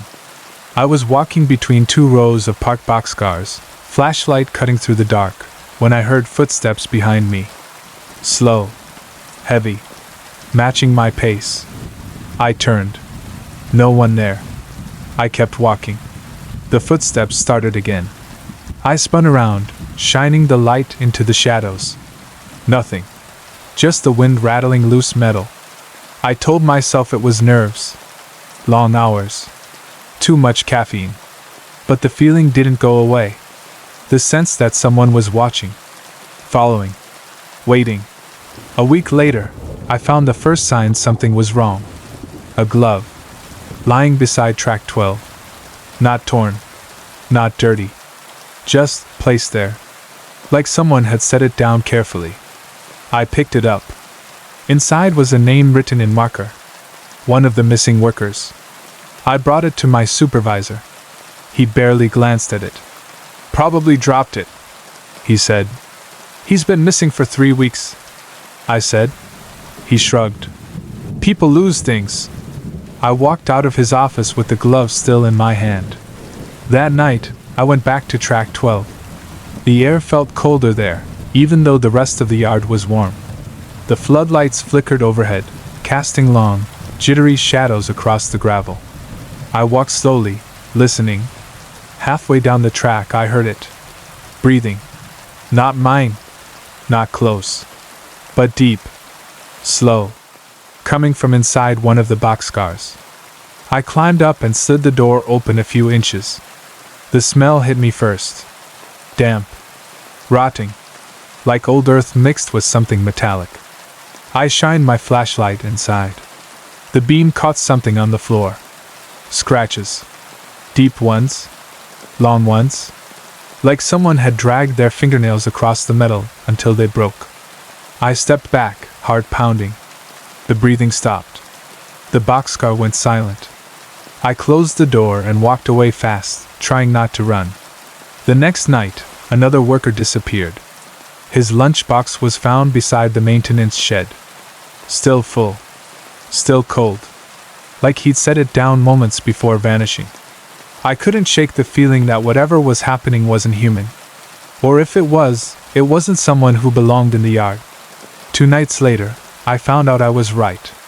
I was doing a final sweep before clocking out, walking past the shed, when I heard a metallic clang inside. I froze. The shed was supposed to be locked. No one used it anymore. I stepped closer. Another clang. Then a low, guttural sound. Not a voice. Not an animal. Something in between. I reached for the door. It swung open on its own. The inside was dark. Too dark. My flashlight flickered as I raised it. Something moved in the corner. Tall. Thin. Wrong. Its limbs were too long. Its posture twisted. Its skin pale and stretched tight over sharp bones. It turned toward me. Its eyes were sunken. Its mouth too wide. And in its hand, a glove. The same glove I'd found by track 12. I stumbled backward, dropping my flashlight. The creature stepped forward, its movements jerky, unnatural, like a puppet pulled by invisible strings. I ran. I didn't look back. I sprinted across the yard, past the boxcars, past the tracks, past the office, not stopping until I reached my truck. I peeled out of the lot, gravel spraying behind me. I didn't go back the next night. Or the night after. I quit. A month later, the freight yard shut down the night shift entirely. Budget cuts, they said. Operational restructuring. But the workers knew better. We knew something lived in that yard. Something that moved in the dark. Something that took people. And sometimes, when I drive past the old tracks, I swear I see a figure standing between the boxcars. Tall. Thin. Watching. Waiting. Story 16. I was 33 when I saw the woman in the red jacket for the first time. It was late autumn in northern Idaho, the kind of cold that settles into your bones and stays there no matter how many layers you wear. I was driving home from a contracting job, tired, hungry, and ready to collapse into bed. The highway was empty, just me, the dark pines, and the hum of my truck. Then I saw her. She stood on the shoulder, illuminated for a heartbeat in my headlights. Bright red jacket. Dark jeans. Hair whipping in the wind. One arm raised, not quite waving, not quite signaling. Just reaching. I slowed down automatically. Something about her posture, rigid, tense, made my stomach tighten. I pulled over a few yards ahead and rolled down the window. "You okay?" I called out. She didn't answer. She didn't move. She just stared at me. I got out of the truck, keeping a cautious distance. "Ma'am? You need help?" Still nothing. Then she turned her head, not toward me, but toward the tree line. Slowly. Like she was listening for something. That's when I heard it too. A branch snapping. Deep in the woods. Then another. Then silence. The woman took a step backward, toward the trees. "Wait," I said. "Don't go in there." She looked at me then. Really looked. Her eyes were wide, terrified, like she was seeing something behind me that I couldn't. Then she whispered one word. "Run." Before I could react, she bolted into the forest. I stood there, stunned, watching the red jacket vanish between the pines. My instincts screamed at me to follow, but something else, something colder, told me not to. The woods had gone completely silent. No wind. No insects. No movement. Just a heavy, suffocating stillness. I backed toward my truck, climbed in, and locked the doors. I sat there for a long moment, gripping the wheel, trying to decide whether to call the police or pretend none of this had happened. Then I saw something in my rearview mirror. A figure. Standing at the edge of the trees. Tall. Still. Watching. Not the woman. Something else. I drove. Fast. I didn't stop until I reached town. I called the sheriff's office and told them what I'd seen. They sent a deputy to check the area. He called me an hour later. "No woman," he said. "No footprints. No signs anyone was out here." I insisted. I described her. The jacket. The voice. The figure in the trees. He sighed. "You're not the first person to report something like this." That made my skin crawl. "What do you mean?" "There've been calls for years," he said. "Always the same stretch of road. Always a woman in a red jacket. Always running into the woods. Did anyone ever find her?" "No." "Did anyone go missing?" A long pause. "Yeah," he said quietly. "A few." I didn't sleep that night. 2 days later, I drove back to the spot. I don't know why. Curiosity. Guilt. Something in between. The forest looked normal in daylight. Tall pines, fallen needles, patches of frost. I walked the shoulder, scanning the ground. That's when I saw it. A scrap of red fabric, caught on a branch. I picked it up. It was the same shade as the jacket. My heart hammered. I stepped into the trees. Just a few feet. Just enough to look around. The forest was silent again. Too silent. Then I saw something else. Footprints. Small. Light. Leading deeper into the woods. And beside them, another set. Larger. Heavier. Deep enough to sink into the frozen soil. I followed them for maybe 20 yards before I stopped. Because the footprints ended. Both sets. Just stopped. No struggle. No drag marks. No sign of direction. Like the forest had swallowed them whole. I backed out slowly, never turning my back to the trees. I left Idaho a month later. But sometimes, when I'm driving a dark highway alone, I see a flash of red on the shoulder. A figure standing too still. A face turned toward the trees.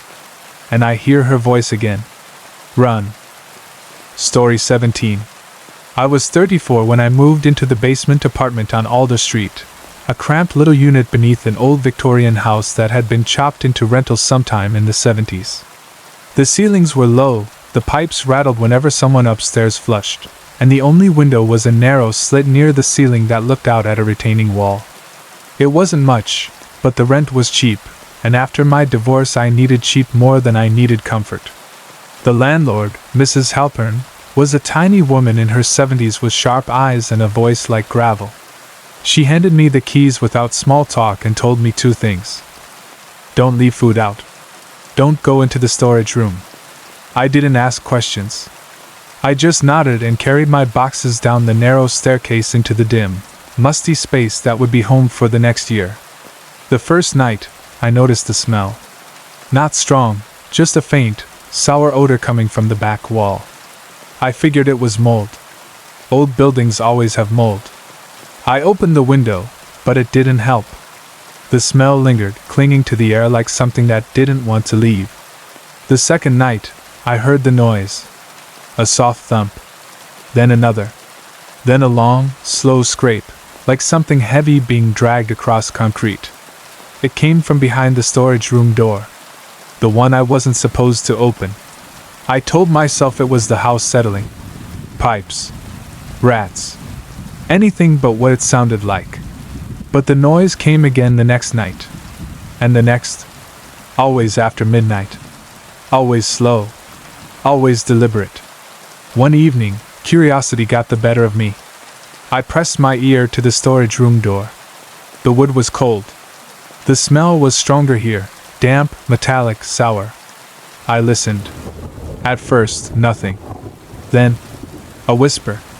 So faint I thought I imagined it. Help! I stumbled back, heart pounding. I didn't sleep that night. The next morning, I confronted Mrs. Halpern. She stiffened when I mentioned the noise.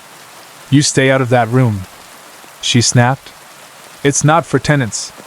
What's in there? I asked. Old things, she said. Things that should stay where they are. Her voice trembled on the last word. That night, the noises were louder. Thumps. Scrapes. A low, rhythmic tapping. 3 taps. Pause. 3 taps. Like someone knocking from the inside. I sat on the edge of my bed, staring at the door, every muscle in my body tense. The tapping stopped. Then the whisper came again. Please! I grabbed my phone and called the police. They sent an officer who checked the room. Well, checked the door. He didn't open it. Said there was no sign of forced entry, no reason to investigate further. He left. The noises didn't. 2 nights later, I woke to the sound of the storage room door rattling. Not violently, just a slow, steady pressure, like someone was pushing from the other side. I held my breath. The rattling stopped. Then the whisper came again, clearer this time. Let me out. I couldn't take it anymore. I grabbed a screwdriver and pried the lock open. The door creaked as it swung inward, the smell hitting me like a wave. The room was small. Bare concrete walls. No shelves. No boxes. Nothing. Except for the stains. Dark. Old.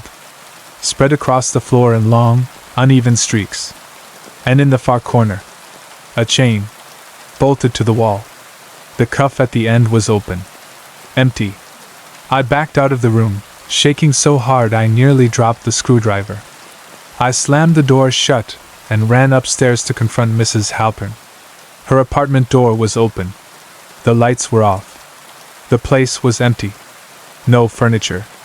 No dishes. No photos. Like she never lived there at all. I moved out the next morning. A week later, I drove past the house. The windows were boarded up. A sign on the lawn read condemned. I asked a neighbor what happened. He said the house had been empty for years. No tenants. No landlord. No one. I didn't argue. But sometimes, late at night, when the world is quiet and the air is still, I hear that tapping again in my memory. 3 taps. Pause. 3 taps. And the whisper that follows. Let me out. Story 18. I was 35 when I started running freight up and down the western states. Long hauls that blurred into each other. Nevada dust, Utah salt flats, Oregon rain, the endless hum of tires on asphalt. Truck stops became my second home. Some were clean and bright, others felt like they'd been forgotten by time, but most were harmless. Except the one at mile 212. I first stopped there on a cold November night. The sky was moonless, the desert pitch black except for the flickering neon sign that read eat/fuel/rest. The place looked half abandoned, one pump working, the diner lights dim, the parking lot cracked and empty. But I was exhausted, and the next stop was another 40 miles. I pulled in. The air felt wrong the moment I stepped out of the cab. Heavy. Still. Like the desert was holding its breath.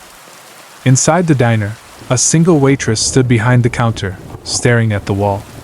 She didn't look up when I walked in. Didn't move. Didn't blink. Coffee? I asked. She didn't answer.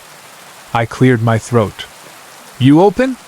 Slowly, too slowly, she turned her head toward me. Her eyes were wide, glassy, unfocused. Like she was looking through me, not at me. Sit anywhere, she whispered. Her voice was dry, cracked, like she hadn't spoken in days. I sat at a booth. The vinyl was cold. The lights buzzed overhead. The place smelled faintly of bleach and something metallic. The waitress shuffled over and poured me coffee without saying a word. The cup shook in her hand. When she walked away, I noticed something on her wrist. Bruises. Dark ones. Finger-shaped. I opened my mouth to ask if she was okay. Then I heard it. A sound from the back of the diner. A low, dragging scrape. Like something heavy being pulled across the floor. The waitress froze. Her shoulders tensed. Her breathing quickened. I stood up. Is someone back there? She shook her head violently. Don't go. The scrape came again. Closer. I stepped toward the kitchen door. She grabbed my arm with surprising strength. Don't. Her eyes were full of terror. Real terror. Before I could respond, the lights flickered. Once. Twice. Then went out. The diner plunged into darkness. I heard the waitress gasp. Then, footsteps. Slow. Heavy. Coming from the kitchen. I backed away, heart pounding. The footsteps grew louder, closer, until they reached the doorway. Something stood there. I couldn't see it, but I could feel it. Tall. Wrong. Breathing in slow, wet rasps. The waitress whispered, "Please don't move." I didn't. Neither did she. The thing in the doorway exhaled, a long, rattling breath that made my skin crawl. Then the lights flickered back on. The doorway was empty. The waitress collapsed into a chair, shaking. I grabbed her arm. "What the hell was that?" She didn't answer. She just stared at the floor. I left money on the counter and walked out fast. The air outside felt colder than before. I climbed into my truck, locked the doors, and started the engine. As I pulled out of the lot, I glanced in the mirror. Someone was standing at the edge of the darkness. Tall. Still. Watching. I drove until the diner disappeared behind me. I didn't stop again until dawn. The next week, I mentioned mile 212 to another driver. He frowned. "That place?" he said. "It's been closed for years." "No," I said. "I was just there." He shook his head. "Burned down in 2018. Electrical fire. Killed a waitress. Young woman. Real shame." My stomach dropped. I didn't argue. But I checked the route again the next time I drove through. The diner was gone. Just a blackened foundation and a rusted sign. But the pump, the one I'd parked beside, was still there. And on the concrete beside it, half covered in dust, was a coffee cup. Still warm. Sometimes, when I'm driving late at night, I see a flicker of neon in the distance. A sign that shouldn't be there. A diner that shouldn't exist. A shadow standing at the edge of the lot. Watching. Waiting. Story 19. I was 36 when I took the job watching over the old hydroelectric station on the river bend. It wasn't glamorous work, mostly checking gauges, logging water flow, and making sure the turbines didn't choke on debris. But it paid well, and the station was quiet. Too quiet sometimes. The kind of quiet that makes you feel like the world has forgotten you exist.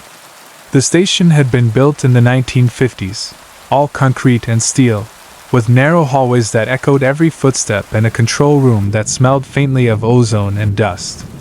My shifts were 12 hours long, usually overnight. I didn't mind. I liked the solitude. Until the night I heard the knocking. It was just after 2 a.m. I was in the control room, sipping lukewarm coffee and staring at the monitors, when I heard it. 3 taps. Slow. Deliberate. Coming from the service tunnel below the turbine hall. I froze. The tunnel was sealed. No one used it anymore. The last inspection had been years ago, and the door was locked with a rusted padlock that looked older than I was. I waited. Another 3 taps. I grabbed my flashlight and walked toward the turbine hall. The air grew colder with each step. The turbines hummed steadily, vibrating through the floor, but beneath that hum I could hear something else. Breathing. Not mine. Not close. But deep. Heavy. Coming from the tunnel. I reached the door. The padlock was open. Hanging loose. I hadn't touched it. I hadn't even checked it in weeks. I shined my flashlight down the tunnel. The beam stretched maybe 10 meters before the darkness swallowed it. The air smelled damp, metallic, stale. I called out, "Anyone down there?" Silence. Then, a whisper. So faint I almost missed it. "Come down!" My skin crawled. I stepped back, gripping the flashlight so hard my knuckles ached. The whisper came again. "Please!" I should have called my supervisor. Should have locked the door. Should have walked away. Instead, I stepped inside. The tunnel walls were slick with condensation. The air grew colder the deeper I went. My breath fogged in front of me. The flashlight flickered once, then steadied. About 20 meters in, I found the first sign something was wrong. Scratches. Deep ones. Long ones. Gouged into the concrete walls. Like someone had dragged metal claws along the surface. I swallowed hard and kept going. The tunnel opened into a small chamber. My flashlight swept across the room, revealing old tools, rusted pipes, and something else. A shoe. Small. Child-sized. Half buried in dust. I crouched and picked it up. The fabric was stiff, brittle. It must have been there for decades. Then I heard it. Breathing. Right behind me. I spun around, flashlight shaking. No one there. But the breathing didn't stop. It grew louder. Closer. I backed toward the exit. A shadow moved at the far end of the chamber. Tall. Thin. Wrong. it stepped forward. I didn't wait to see more. I ran. The tunnel seemed longer than before. The air colder. The darkness thicker. I could hear footsteps behind me, slow, dragging, uneven. I burst out of the tunnel and slammed the door shut. The padlock snapped closed in my shaking hands. I stumbled back, gasping for air. The knocking started again. 3 taps. Slow. Deliberate. I didn't finish my shift. I didn't go back the next night. I quit. A week later, the station shut down for maintenance. They didn't reopen it. Sometimes, when I walk near the river at night, I hear it again. 3 taps. Slow. Deliberate. And a whisper drifting through the dark. Come down! Story 20. I was 37 when I took the winter caretaker job at the old Briarview Lodge, a once popular mountain hotel tucked deep in the Rockies, long abandoned except for the handful of months each year when someone was paid to keep the pipes from freezing and the wildlife from moving in. It was supposed to be easy money. A quiet season. A chance to be alone with my thoughts. I'd never been more wrong. The lodge sat at the end of a narrow, winding road that cut through miles of dense forest. By November, the snow was already knee-deep, the sky a constant gray, the silence thick enough to feel. The building itself was massive, 3 floors, a ballroom, a dining hall, dozens of rooms, all empty. All cold. The first week was uneventful. I shoveled snow, checked the boilers, walked the halls with a flashlight that barely cut through the dark. The place creaked constantly, old wood, shifting ice, winds slipping through cracks. I told myself the noises were normal. Until they weren't. It started on the 8th night. I was in the lobby, reading by the fire, when I heard footsteps upstairs. Slow. Heavy. Measured. I froze, listening. The lodge was empty. No guests. No staff. No one but me. The footsteps moved down the hallway above me. Then stopped. Directly overhead. I stood, heart pounding, and grabbed my flashlight. The staircase groaned under my weight as I climbed. The second-floor hallway stretched out in both directions, long and dim, lined with closed doors. I listened. Silence. Then, a soft knock. 3 taps. Coming from room 214. I approached slowly. The door was closed. The air felt colder here, the kind of cold that sinks into your bones. I pressed my ear to the wood.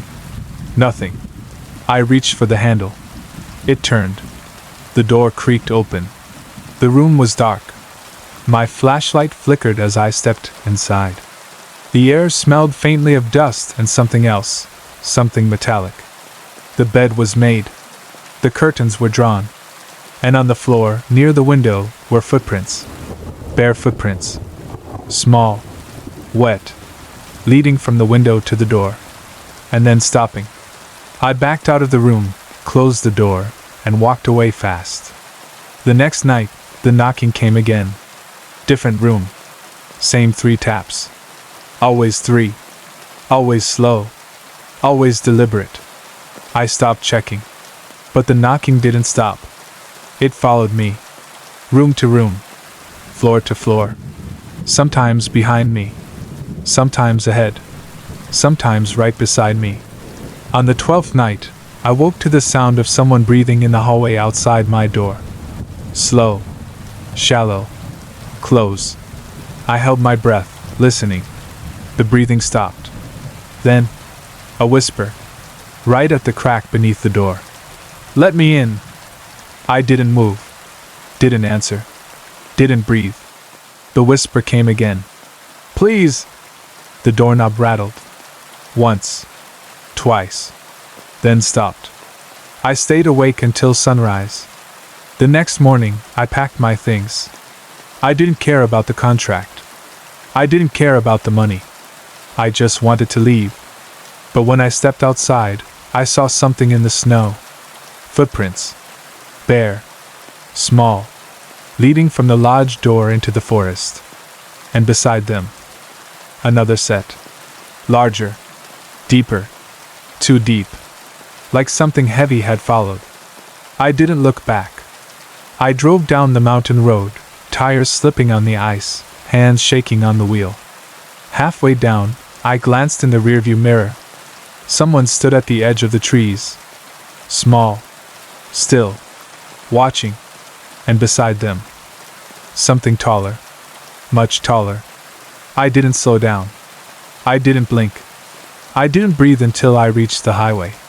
Sometimes, late at night, when the world is quiet and the air is still, I hear it again. 3 taps. Slow, deliberate, and the whisper that follows. Let me in. Story 21. I was 38 when I took the contract inspecting remote communication towers across the northern plains. Lonely steel skeletons rising out of endless grass, miles from any town, reachable only by dirt roads that washed out every time it rained. Most people hated the isolation. I didn't. After everything I'd been through, the silence felt like a relief. Until Tower 61. It stood on a low ridge near the Montana-Dakota border, a rusted 300-foot structure built in the early 90s and mostly forgotten since. My job was simple: climb, check the bolts, test the signal relay, photograph the equipment, and file a report. I'd done it 100 times. But the moment I stepped out of the truck, something felt wrong. The air was still. Too still. No wind. No insects. No sound at all. The grass around the tower was flattened in a wide circle, like something heavy had moved through it recently. Not a vehicle. There were no tire tracks. Just a smooth, circular depression. I told myself it was weather. Wind. Animals. Anything. I grabbed my gear and started the climb. The metal rungs were cold, colder than they should have been in late summer. Halfway up, I stopped to catch my breath and looked out across the plains. That's when I saw it. A figure. Standing at the base of the tower. Not moving. Not waving. Just watching. I squinted, trying to make out details. The figure was tall. Too tall. Its proportions were wrong. Arms slightly too long, neck slightly too thin. It stood perfectly still, like a mannequin planted in the grass. I blinked. It was gone. Just gone. No movement. No walking away. 1 second it was there, the next it wasn't. My stomach tightened. I climbed faster.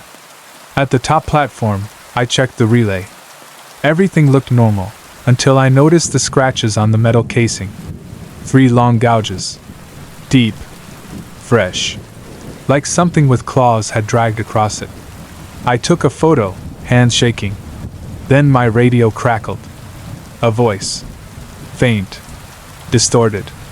Not any channel I used. Come down! I froze. The radio hissed again. Come down now!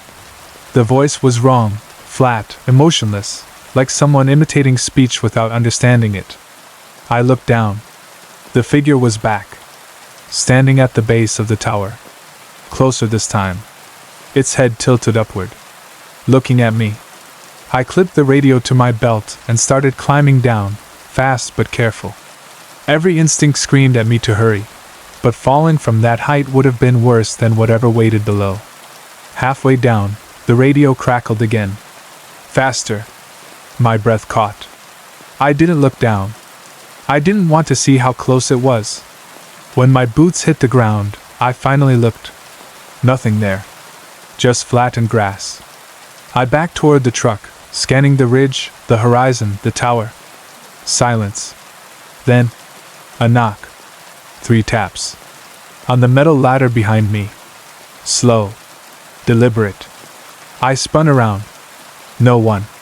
But the ladder was swaying slightly, as if something had just climbed off it. I didn't wait. I jumped into the truck, slammed the door, and tore down the dirt road, gravel spraying behind me. I didn't stop until I reached the highway. That night I filed my report. I left out the figure. I left out the voice. I left out the scratches. I just wrote, structural instability, and recommended shutting down Tower 61. A month later, the company decommissioned it.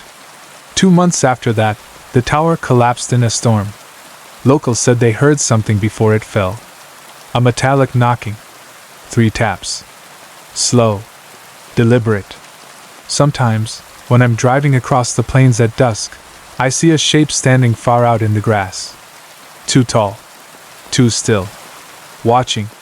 And I keep driving. Story 22. I was 39 when I agreed to house sit for my cousin while she and her husband took their kids to Spain for 2 weeks.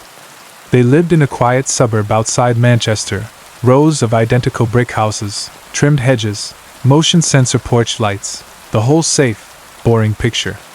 After years of moving from job to job and place to place, the idea of 2 weeks in a warm, clean house with a stocked fridge and a big TV sounded like paradise. It was the third night when things stopped feeling normal. I was in the living room, half asleep on the couch with the TV murmuring in the background, when I heard footsteps upstairs. Slow, soft, but unmistakable. I muted the TV. The footsteps stopped. I waited. Then, another step. Closer to the stairs. I stood up, heart thudding. "Hello?" I called out. Silence. I grabbed the nearest thing that could pass as a weapon, a heavy ceramic vase, and crept toward the staircase. The house was still. Too still. I flicked on the hallway light. The stairs were empty. I climbed them slowly, every step creaking under my weight. At the top, the landing stretched left and right, lined with closed doors. I checked each room, guest room, kids' rooms, bathroom. Nothing. No one. I told myself it was the house settling. Old pipes. My imagination. But when I went back downstairs, something was different. The living room curtains were open. I hadn't opened them. I closed them again, double-checked the locks, and went to bed. The next night, it escalated. I woke around 2:30 a.m. to the sound of the front door unlocking. A soft click. Then the slow, deliberate turn of the handle. I shot upright in bed, adrenaline flooding my veins. I grabbed my phone, ready to call the police, but the door didn't open. The handle just stopped. I crept to the top of the stairs and listened. Breathing. Not mine. Not inside. Just outside the door. Slow. Steady. Too close. I held my breath. The breathing stopped. Then, 3 taps. Soft. Measured. On the other side of the door. I backed away, shaking. I didn't sleep again. In the morning, I checked the door. The lock was still engaged. But the handle was turned all the way down.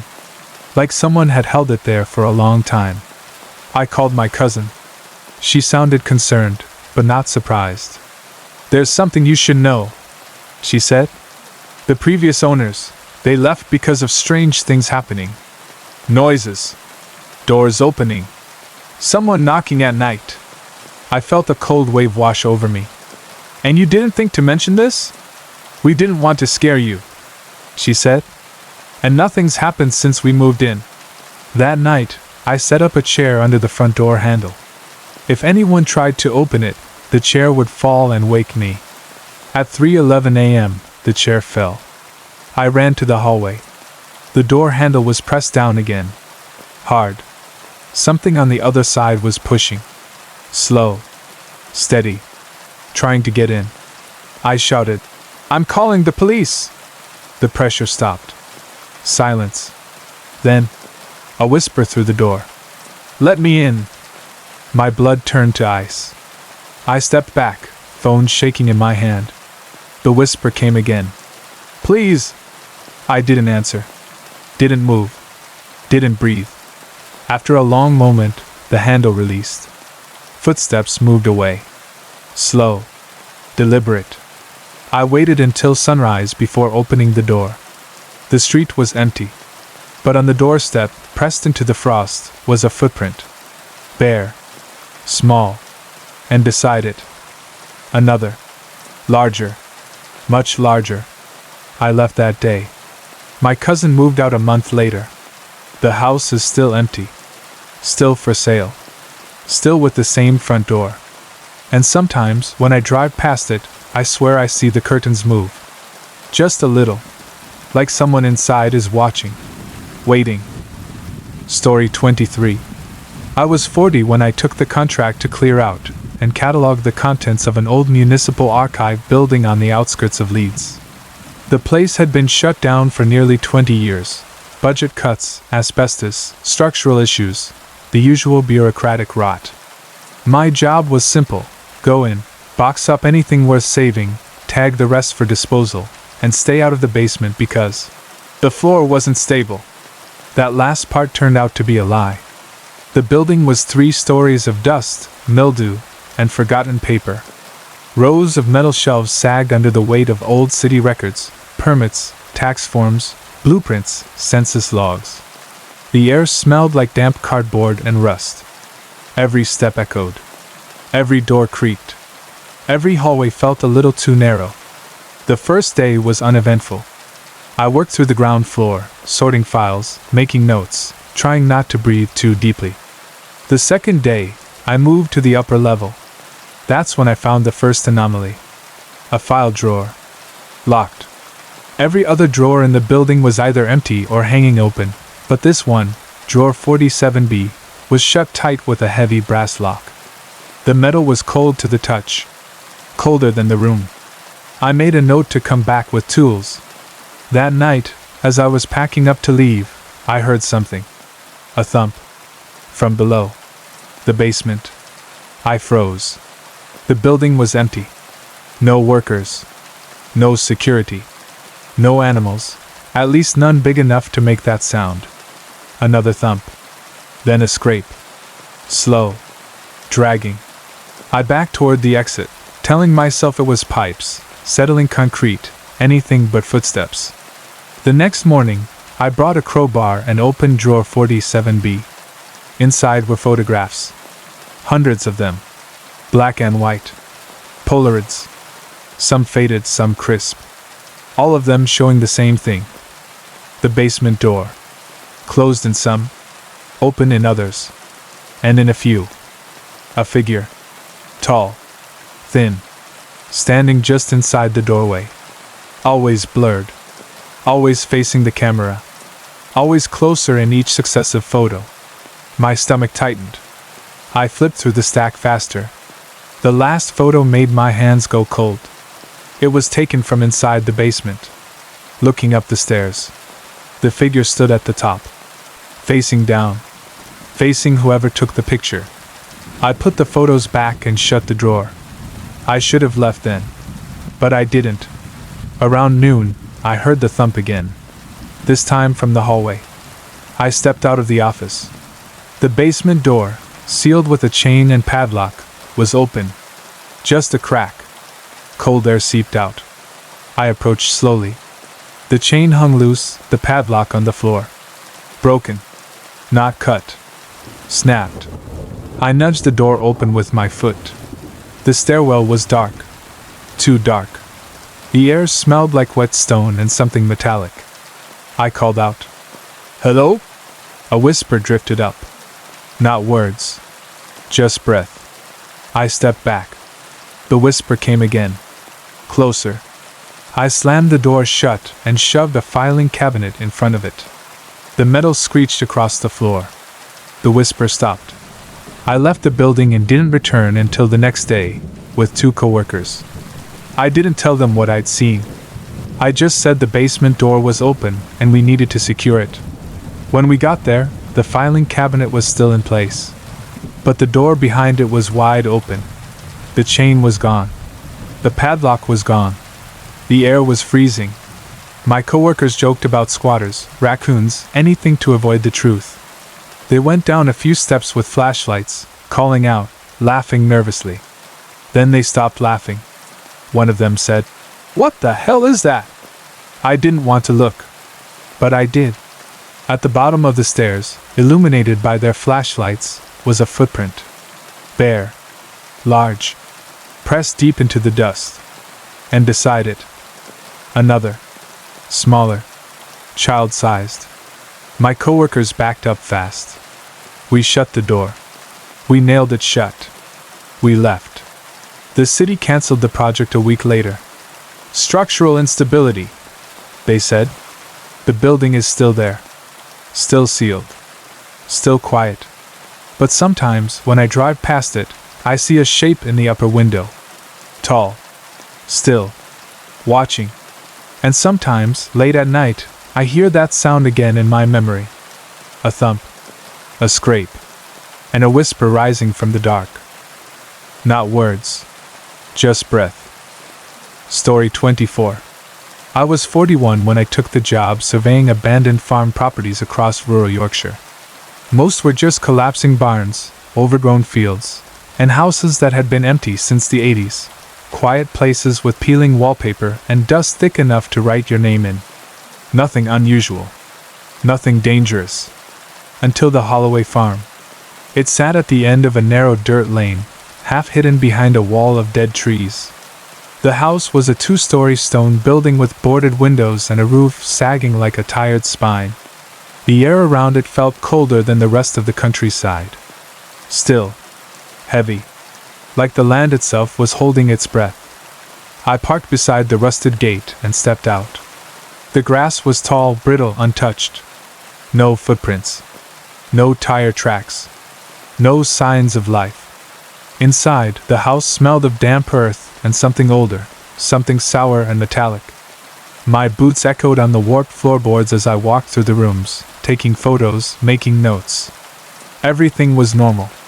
Until I reached the cellar door. It was open. Just a crack.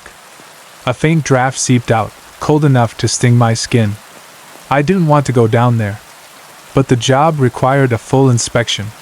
The stairs creaked under my weight as I descended. The cellar was larger than I expected. Stone walls, dirt floor, old shelves covered in dust. My flashlight beam cut through the darkness, revealing nothing unusual. Then I saw the carvings. On the far wall. Dozens of them. Deep gouges in the stone. 3 long lines. Parallel. Repeating. Over and over. My stomach tightened. I stepped closer. That's when I heard it. A whisper. Behind me. Don't turn around. I froze. The voice was soft. Close. Too close. I didn't move. Didn't breathe. The whisper came again. Please, don't turn around. My heart hammered so hard I felt it in my throat. I forced myself to speak. Who's there? Silence. Then, a breath. Warm. Right behind my ear. I spun around. No one. Just darkness. My flashlight flickered violently, then steadied. The cellar was empty. Completely empty. But the air felt wrong. Thick. Crowded. Like someone was standing inches from me, invisible. I backed toward the stairs, keeping the light in front of me. Halfway up, the whisper came again. Don't leave. I ran. I burst into the kitchen, slammed the cellar door shut, and shoved a chair under the handle. My hands were shaking so badly I could barely dial my supervisor. He told me to leave immediately. I didn't argue. As I walked toward the front door, I noticed something I hadn't seen before. Footprints. Bare. Small. Leading from the cellar door across the dusty floor. And beside them, another set. Larger. Much larger. Pressed deep into the wood. I stepped outside, breathing hard. The wind had picked up. The dead trees creaked. Then I heard it. From the open cellar window on the side of the house. 3 taps. Slow. Deliberate. I got in my car and drove until the farm was a distant shape in the mirror. A week later, the property was removed from the survey list. Structural instability, they said. But I know what I heard. And sometimes, late at night, when the world is quiet and the air is still, I hear that whisper again in my memory. Don't turn around. Story 25. I was 42 when I took the temporary job monitoring wildlife cameras in the Northumberland National Park. Most of the work was remote, checking motion-triggered feeds, logging animal sightings, flagging damaged equipment. But once a week someone had to hike out to the deeper cameras to swap batteries and clear debris. That someone was usually me. Camera 19 was the farthest one out, nearly 6 miles from the nearest trail. Deep in the forest where the trees grew so close together the light barely touched the ground. The kind of place where sound didn't travel right, where even your own footsteps felt muffled. The first time I checked it, everything was normal. The second time, the camera was tilted slightly, like something had bumped it. The third time, the camera was on the ground, and the trees around it were carved. 3 long gouges. Parallel. Deep. Too deep for any animal in that region. I reported it. My supervisor shrugged it off. Probably vandals, he said. Kids messing around. Kids don't carve 3-foot gouges into hardwood trees. But I didn't argue. 2 days later, I reviewed the footage from camera 19. The last recording was at 2:14 a.m. The camera was still upright then. The forest was dark, quiet. Then something moved between the trees. Tall. Thin. Wrong. The camera autofocused, trying to catch it, but the figure stayed just out of clarity, like it knew exactly where the lens could see. It stepped closer. The outline sharpened. Too tall. Arms too long. Head tilted at an unnatural angle. Then the camera shook violently. The feed cut. I stared at the frozen frame for a long time. The next morning, I hiked out to replace the camera. The forest felt different. Heavier. Like the air itself was watching me. When I reached the clearing, the camera was gone. Not broken. Not smashed. Gone. The mounting bracket was still there, screws twisted out of the wood like soft clay. I turned slowly, scanning the trees. That's when I saw the footprints. Bare. Large. Pressed deep into the moss. And beside them, smaller ones, child-sized, leading toward the thicker part of the forest. I followed them for maybe 20 meters before they stopped. Not faded. Not scattered. Stopped. Like whoever made them had vanished mid-step. The forest went silent. No birds. No wind. No insects. Just a low, steady sound behind me. Breathing. I didn't turn around. I walked. Slow at first. Then faster. Then running. Branches whipped my arms, roots caught my boots, but I didn't stop until I reached the trail. When I got back to the station, I filed a report. Equipment missing.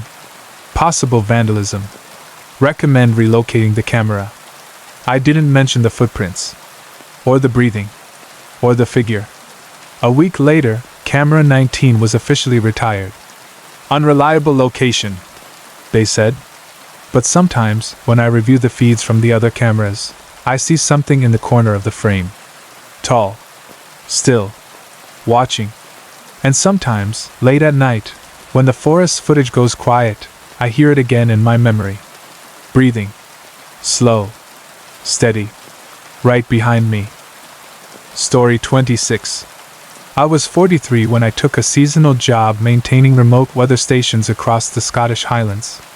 Most of them were simple metal boxes on poles, temperature sensors, wind gauges, barometers, nothing dramatic. But Station K17 was different. It sat alone on a barren stretch of moorland, miles from any road, surrounded by nothing but heather, fog, and silence so deep it felt like a weight on your chest. The locals had a name for the area. The hollow field. They said sound didn't behave right there. Said the fog moved against the wind. Said people sometimes heard voices that weren't theirs. I laughed it off. Until the day I went there alone. The hike took nearly 2 hours. The fog thickened the closer I got, swallowing the landscape until the world shrank to a pale gray bubble around me. When I finally reached the station, the metal casing was covered in scratches. 3 long gouges. Parallel. Fresh. The same pattern I'd seen too many times before. I knelt to open the panel, but the fog shifted behind me, like something large had moved through it. I stood slowly, scanning the gray wall. Nothing. No wind. No birds. No sound.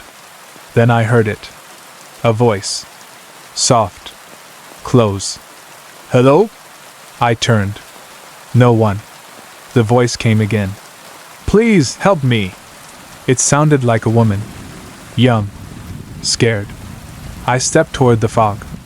Where are you? Silence. Then, footsteps. Soft. Uneven. Circling me. I spun around, heart pounding. The fog swirled, shapes forming and dissolving too fast to see clearly. Then a figure appeared. A woman. Standing just at the edge of visibility. Red jacket. Hair hanging wet against her face. The same woman I'd seen on that highway years ago. She lifted her hand. Not waving. Reaching. Her voice was barely a whisper. Run. My breath caught. From what? Her eyes widened in terror. She pointed behind me. I turned. Something stood in the fog. Tall. Thin. Wrong. Its limbs were too long. Its posture twisted. Its head tilted at an impossible angle. It didn't move. It didn't breathe. It just watched. The woman whispered again. Run. I didn't think. I ran.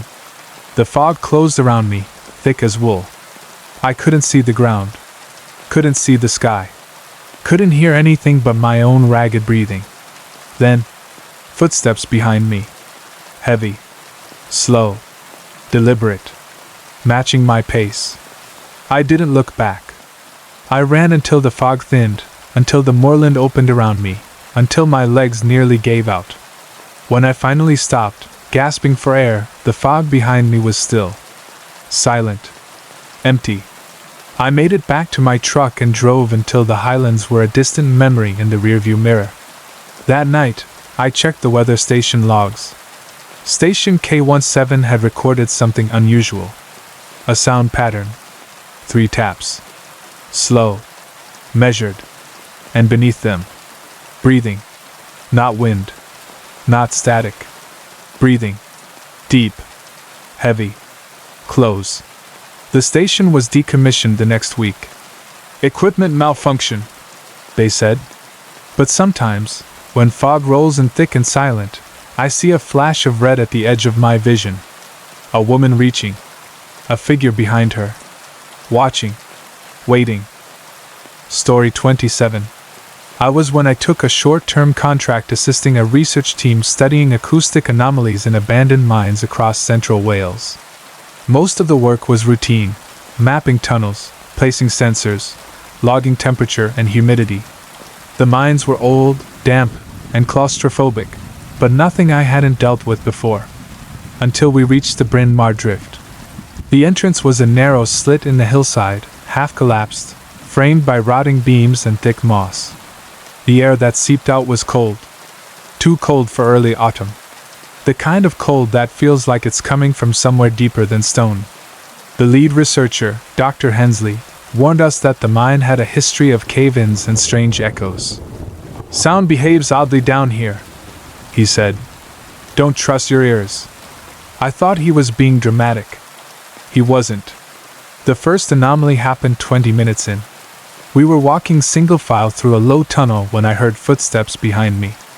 Slow. Heavy. Out of sync with our group. I turned. No one there. The tunnel behind us was empty. But the footsteps continued. Closer. I told myself it was echo. Old mines distort sound. Everyone knows that. But echoes don't breathe. And I heard breathing. Soft. Wet. Right behind me. I hurried to catch up with the others. We reached a chamber where the ceiling opened into a jagged dome. Our job was to place sensors along the walls. I knelt to set one up when my flashlight beam caught something carved into the rock. 3 long gouges. Parallel. Deep. Fresh. I touched the grooves. The stone around them was cold. Colder than the rest of the chamber. I didn't mention it. We moved deeper. The air grew heavier. The silence thicker. Even our footsteps sounded wrong, muted, swallowed by the dark. Then we heard it. A knock. 3 taps. Slow. Deliberate. Coming from somewhere ahead. Dr. Hensley raised a hand, signaling us to stop. "That's not us," he whispered. The knock came again. 3 taps. Then a voice. Faint. Distant. "Is someone there?" It sounded like a child. A girl. Young. Scared. One of the researchers called out. "Hello? Are you hurt?" Silence. Then the voice again. Closer. "Please, help me." We followed the sound down a narrow passage. The walls closed in, forcing us to crouch. The air smelled of damp earth and something metallic. The voice echoed again. "Please." We reached a small chamber. Empty. No child. No footprints. Just a single object on the ground. A shoe. Small. Dusty. Old. I picked it up. The leather cracked under my fingers. Then the breathing started. Not ours. Not human. Deep. Slow. Coming from the tunnel behind us. We turned our lights toward the sound. Something stood at the edge of the beam. Tall. Thin. Wrong. Its limbs were too long. Its head tilted at an impossible angle. It didn't move. Didn't blink. Just watched. The girl's voice whispered again. But this time, it came from the thing. Mouth unmoving. Words spilling out of the dark. "Help me!" We ran.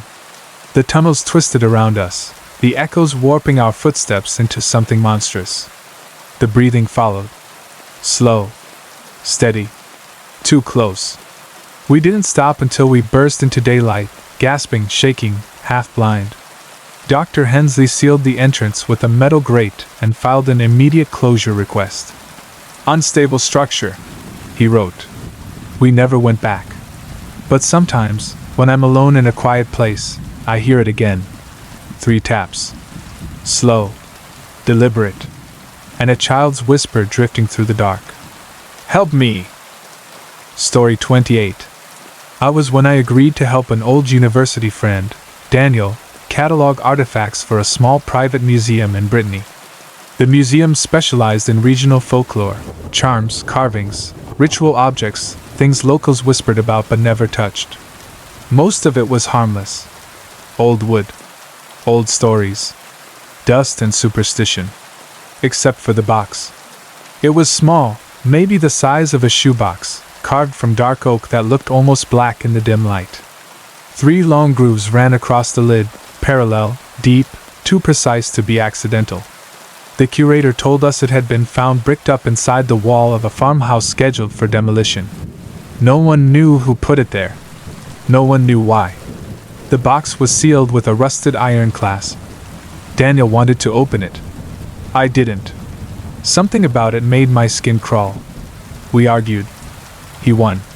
The moment the clasp snapped, the lights flickered. A cold draft swept through the room. And something inside the box shifted. Not slid. Not rolled. Shifted.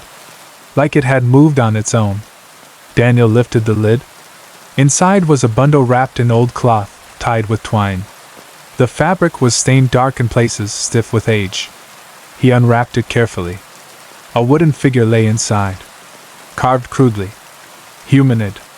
Tall. Thin. Arms too long. Head tilted. The same shape I'd seen too many times in too many places. I stepped back. "Put it back." Daniel laughed nervously.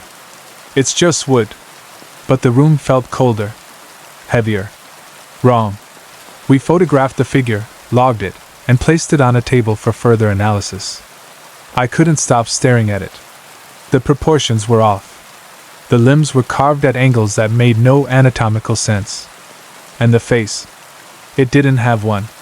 Just a smooth surface where features should have been. That night, I stayed in the guest room above the museum. Old stone walls. Wooden beams. A single window overlooking the courtyard. I tried to sleep. I couldn't. Around 2 a.m., I heard footsteps in the hallway. Slow. Measured. I sat up, listening. The footsteps stopped outside my door. Then, 3 taps. Soft. Deliberate. I didn't move. Didn't breathe. The handle turned. Once. Twice. Slowly. Then stopped. Silence. I waited until dawn before opening the door.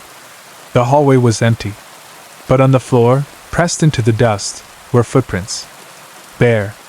Small. Leading toward the stairs. And beside them, another set. Larger. Much larger. I went downstairs. The museum was cold. Too cold. The wooden figure was no longer on the table. The box lay open. Empty. Daniel arrived an hour later. I told him what happened. He didn't believe me, until he saw the carvings on the floor. 3 long gouges. Parallel. Fresh. Running from the display room to the exit. We followed them outside. They stopped at the edge of the courtyard. Not faded. Not scattered. Stopped. Like something had stepped out of the world entirely. The museum closed for renovations the next week. Daniel quit the project. I left Brittany. But sometimes, when I'm alone in a quiet room, I hear footsteps in the hallway. Slow. Measured. And 3 taps on the door. Soft.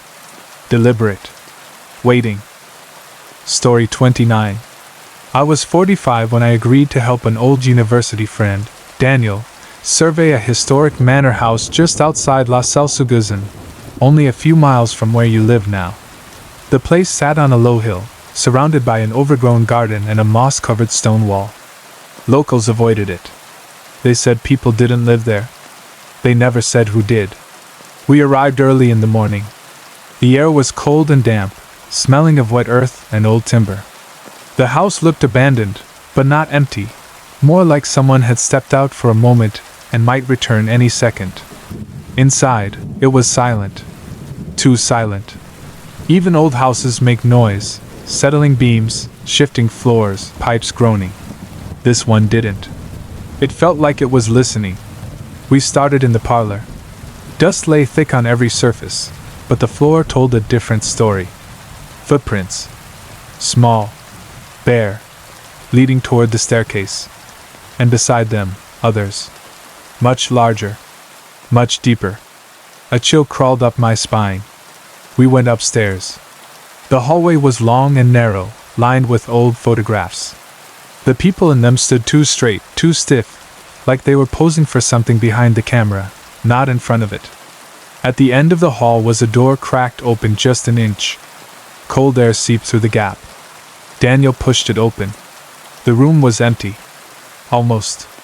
A wooden figure lay on the floor. The same one I'd seen before. Tall. Thin. Arms too long. Face smooth and featureless. I stepped back. We're leaving.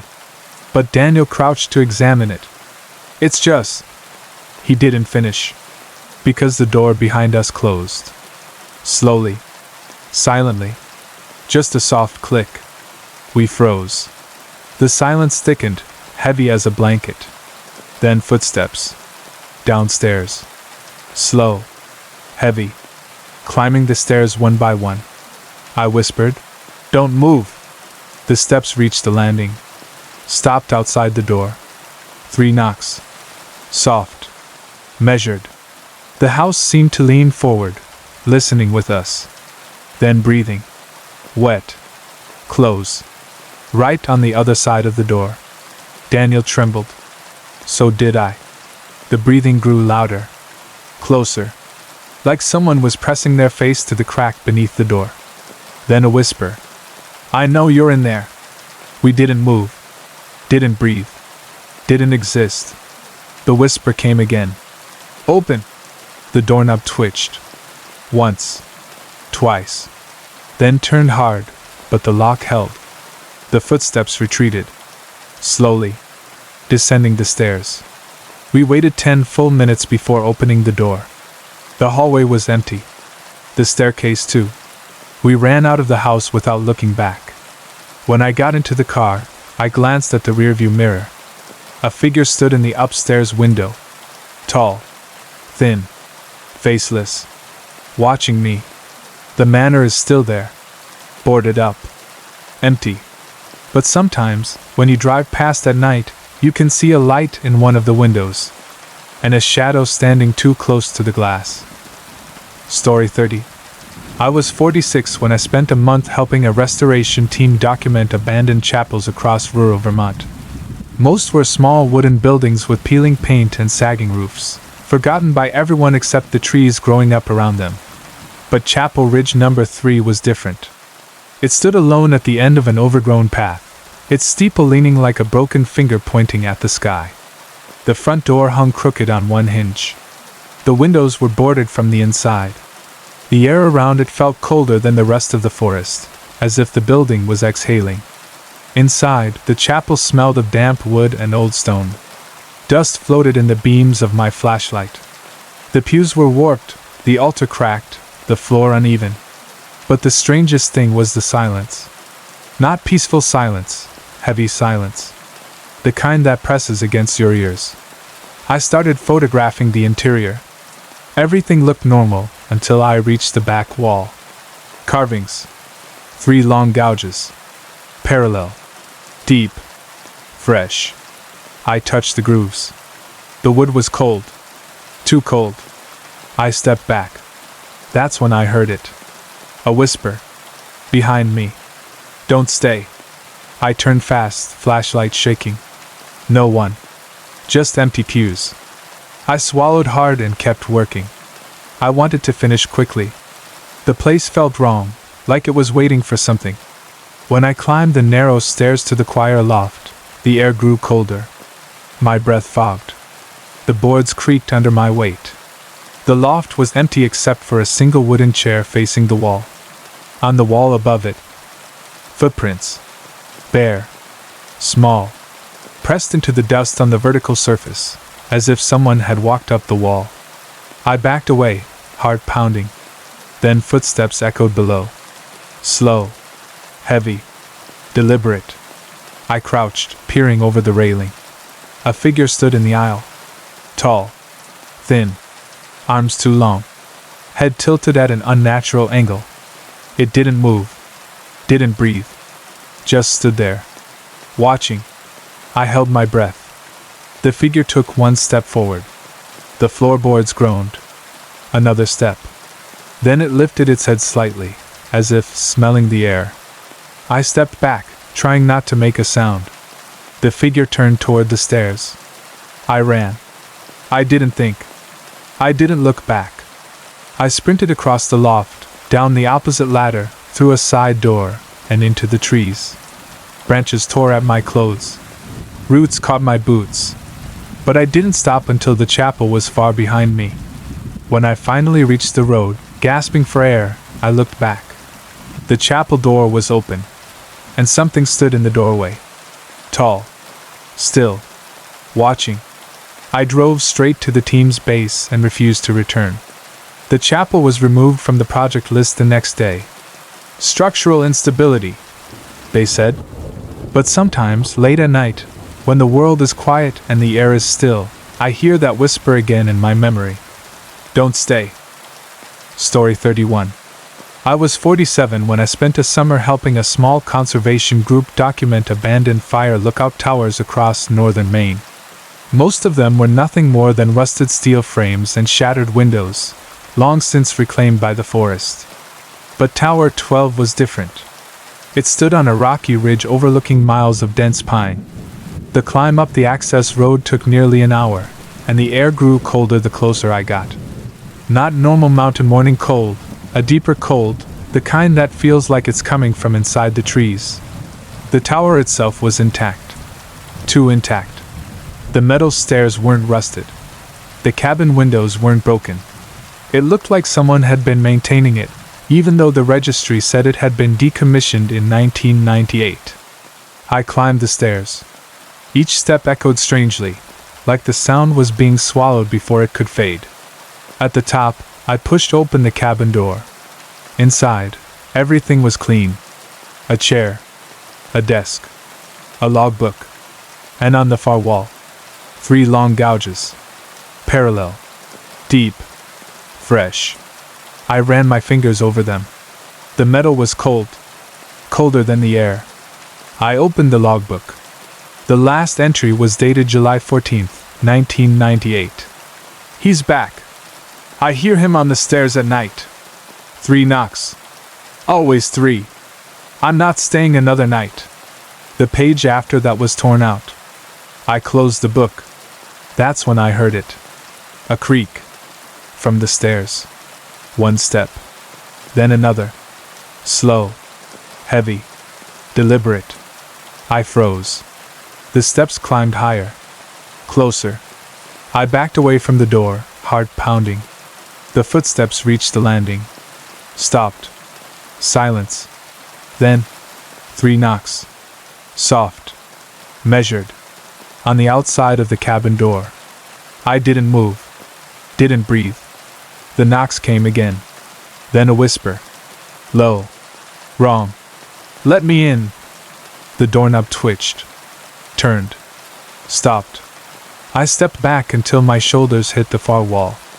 The whisper came again. Closer. Let me in. The door didn't open.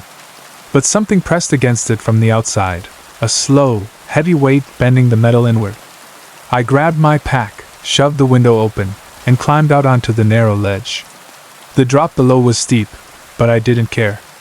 I scrambled down the tower frame, slipping twice, scraping my hands raw. When I reached the ground, I looked up. The cabin door was open. Something stood inside. Tall. Thin. Arms too long. Head tilted at an impossible angle. Watching me. I ran until the tower disappeared behind the trees. The conservation group removed Tower 12 from the project list the next day. Structural instability, they said. But sometimes, when I'm alone in the woods, I hear metal steps creaking behind me. Slow. Heavy. Deliberate. Story 32. I was 48 when I took a short contract assisting a small team of ecologists studying nocturnal wildlife patterns in the Ouachita Mountains of Arkansas. Most of the work involved hiking out to remote clearings, setting up audio recorders, and returning a week later to collect the data. The nights were quiet, the forest dense, the sky unbelievably dark. I liked it. Until we reached the clearing near Old Bear Ridge. It wasn't on any map. The trees opened suddenly, forming a perfect circle about 30 yards across. The ground inside was bare, no grass, no leaves, no fallen branches. Just smooth earth, as if something had swept it clean. In the center stood a single dead tree. Tall. Thin. Branches twisted like broken fingers. The air felt colder there. Still. Heavy. We set up the recorder at the edge of the clearing. As I hammered the stake into the ground, I noticed something carved into the trunk of the dead tree. 3 long gouges. Parallel. Deep. Fresh. I stepped back. The forest behind me went silent. No insects. No wind. No movement. Just silence. That night, back at camp, we reviewed the first few minutes of audio to make sure the recorder was working. At first, it was normal. Wind, distant owls, rustling leaves. Then the wind stopped. Completely. And something else began. Footsteps. Slow. Heavy. Circling the recorder. 1 full circle. Then another. Then a whisper. Low. Close. Where are you? We froze. The whisper came again. Closer. Where are you? Then 3 knocks. Soft. Measured. Right against the microphone. We shut the laptop. No one slept well that night. The next morning, I hiked back alone to retrieve the recorder. The forest felt wrong. The air thick. Every sound too sharp or too quiet. When I reached the clearing, I stopped cold. The recorder was gone. The stake was still there. Bent. Twisted. Like something had wrapped a hand around it and squeezed. I stepped into the clearing. The earth was disturbed, footprints pressed deep into the soil. Bare. Large. And beside them, smaller ones, child-sized, leading toward the dead tree. I followed them with my eyes. They stopped at the trunk. Not around it. not behind it. At it. As if whoever made them had walked straight into the wood and vanished. The air grew colder. A breath of wind moved past me. Except it wasn't wind. It was breathing. Slow. Wet. Right behind me. I didn't turn around. I walked. Slow at first. Then faster. Then running. Branches tore at my arms. Roots caught my boots. But I didn't stop until the clearing was far behind me. When I reached camp, I told the team the recorder was missing. I didn't mention the footprints. Or the breathing. We left the next morning. The clearing was removed from the study list. Unstable terrain, they said. But sometimes, when I'm alone in the woods at night, I hear footsteps circling me. Slow. Heavy. Deliberate. Story 33. I was 49 when I agreed to help a small historical society document abandoned railway tunnels across the Appalachian region. Most were short, half-collapsed passages carved through hills in the late 1800s, long since overtaken by moss, water, and silence. But Tunnel 6B, just outside a forgotten town in West Virginia, was different. The entrance was a black mouth in the hillside, framed by crumbling stone and rusted rails that vanished into darkness. The air pouring out of it was cold. Not normal underground cold, deeper, older, like the tunnel was breathing out something it had held for too long. The first 20 yards were uneventful. Damp walls. Dripping water. Old graffiti. Then the light behind me dimmed. I turned. Fog had rolled into the entrance. Thick. Heavy. Silent. I kept walking. The deeper I went, the quieter it became. My footsteps didn't echo. The dripping stopped. Even my breathing sounded muffled, as if the tunnel was swallowing the sound. Then I saw the carvings. 3 long gouges. Parallel. Deep. Fresh. Cut into the stone wall. I touched them. The rock was freezing. I stepped back. That's when I heard it. A voice. Soft. Close. Are you there? I spun around, flashlight trembling. No one. Just darkness stretching endlessly ahead. The voice came again. Closer. Please, wait. I took a step back. The beam of my flashlight flickered. Something moved at the edge of the light. Tall. Thin. Wrong. I froze. The figure didn't move. Didn't breathe. Just stood there. Watching. I whispered. Who's there? The figure tilted its head. Too far. Too slowly. Then it stepped forward. One long, deliberate step. I stumbled back, heart hammering. The figure stepped again. Then the voice came, but not from its mouth. From the darkness behind me. Don't run! I ran. The tunnel swallowed the sound of my footsteps, but I could hear something behind me. Not running. Walking. Slow. Steady. Unhurried. As if it knew I couldn't escape. The fog at the entrance had thickened. I burst into it, nearly blind, stumbling onto the old tracks outside. I didn't stop until I reached the truck. When I looked back, the tunnel entrance was empty. But the fog inside it moved. Not drifting. Not swirling. Moving. Like something tall was standing just behind it. Watching. The Historical Society removed Tunnel 6B from the project list. Unsafe conditions, they said. But sometimes, when I'm alone in a long hallway or a dark underpass, I hear footsteps behind me. Slow. Heavy. Deliberate. Story 34. I was 50 when I took a winter rental in a small cabin outside La Salle-Sous-Guzan. After years of moving from job to job, I wanted quiet. A place where nothing followed me. A place where the nights were just nights, not memories. The cabin sat at the edge of a forest. Old pines. Thick undergrowth. A narrow dirt path leading into the trees like a vein disappearing under skin. The landlord warned me not to walk there after dark. I didn't ask why. The first week was peaceful. Cold mornings, long evenings, the sound of wind through the branches. I almost believed I'd outrun everything. Then the knocking started. 3 taps. Soft. Measured.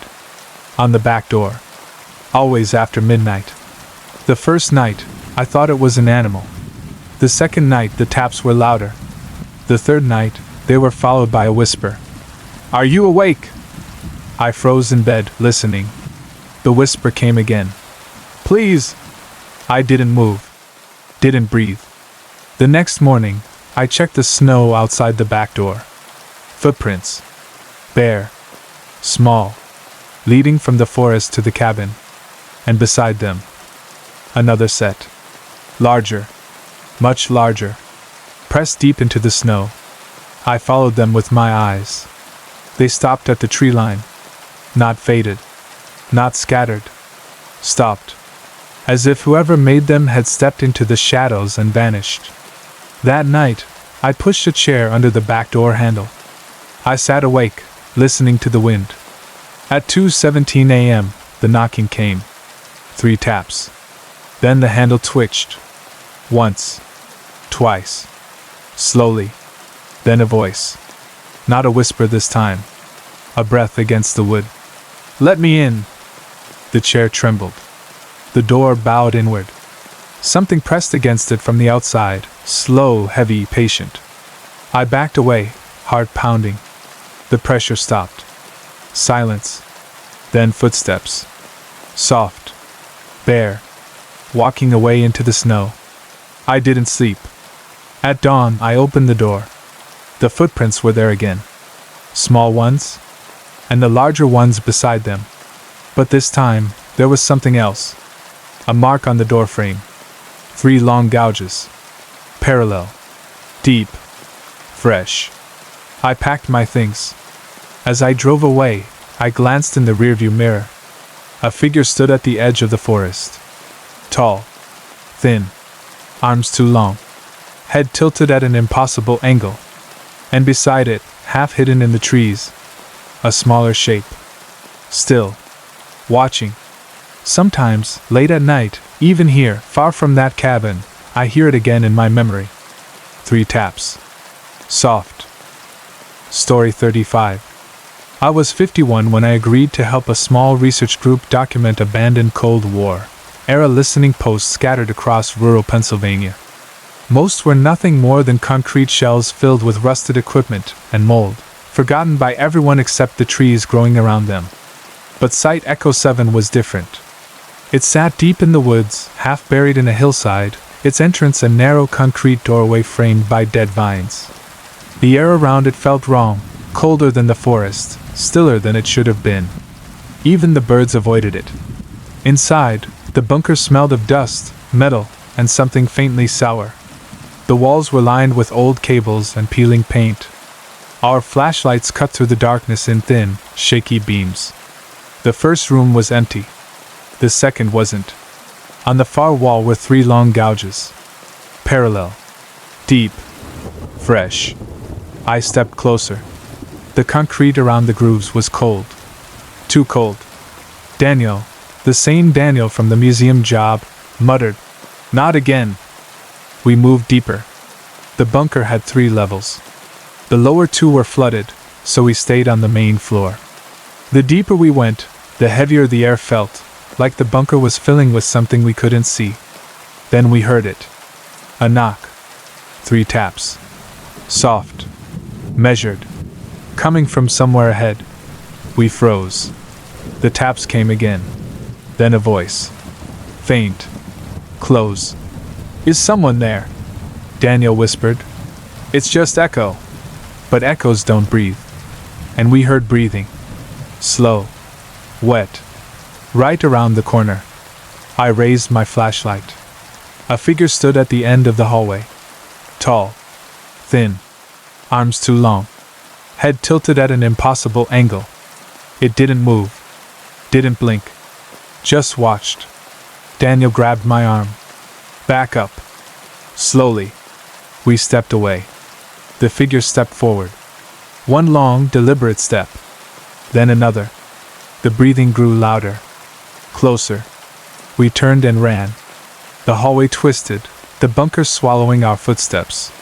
Behind us, the steps were slow, heavy, unhurried, as if whatever followed us knew we couldn't escape. We reached the entrance. Daniel shoved me through first. I stumbled into the daylight. He followed. We slammed the metal door shut. Something hit it from the inside. 3 taps. Soft. Measured. We didn't speak on the drive back. The research group removed Echo 7 from the project list the next day. Structural instability, they said. But sometimes, late at night, when the world is quiet and the air is still, I hear those taps again in my memory. 3. Soft. Measured.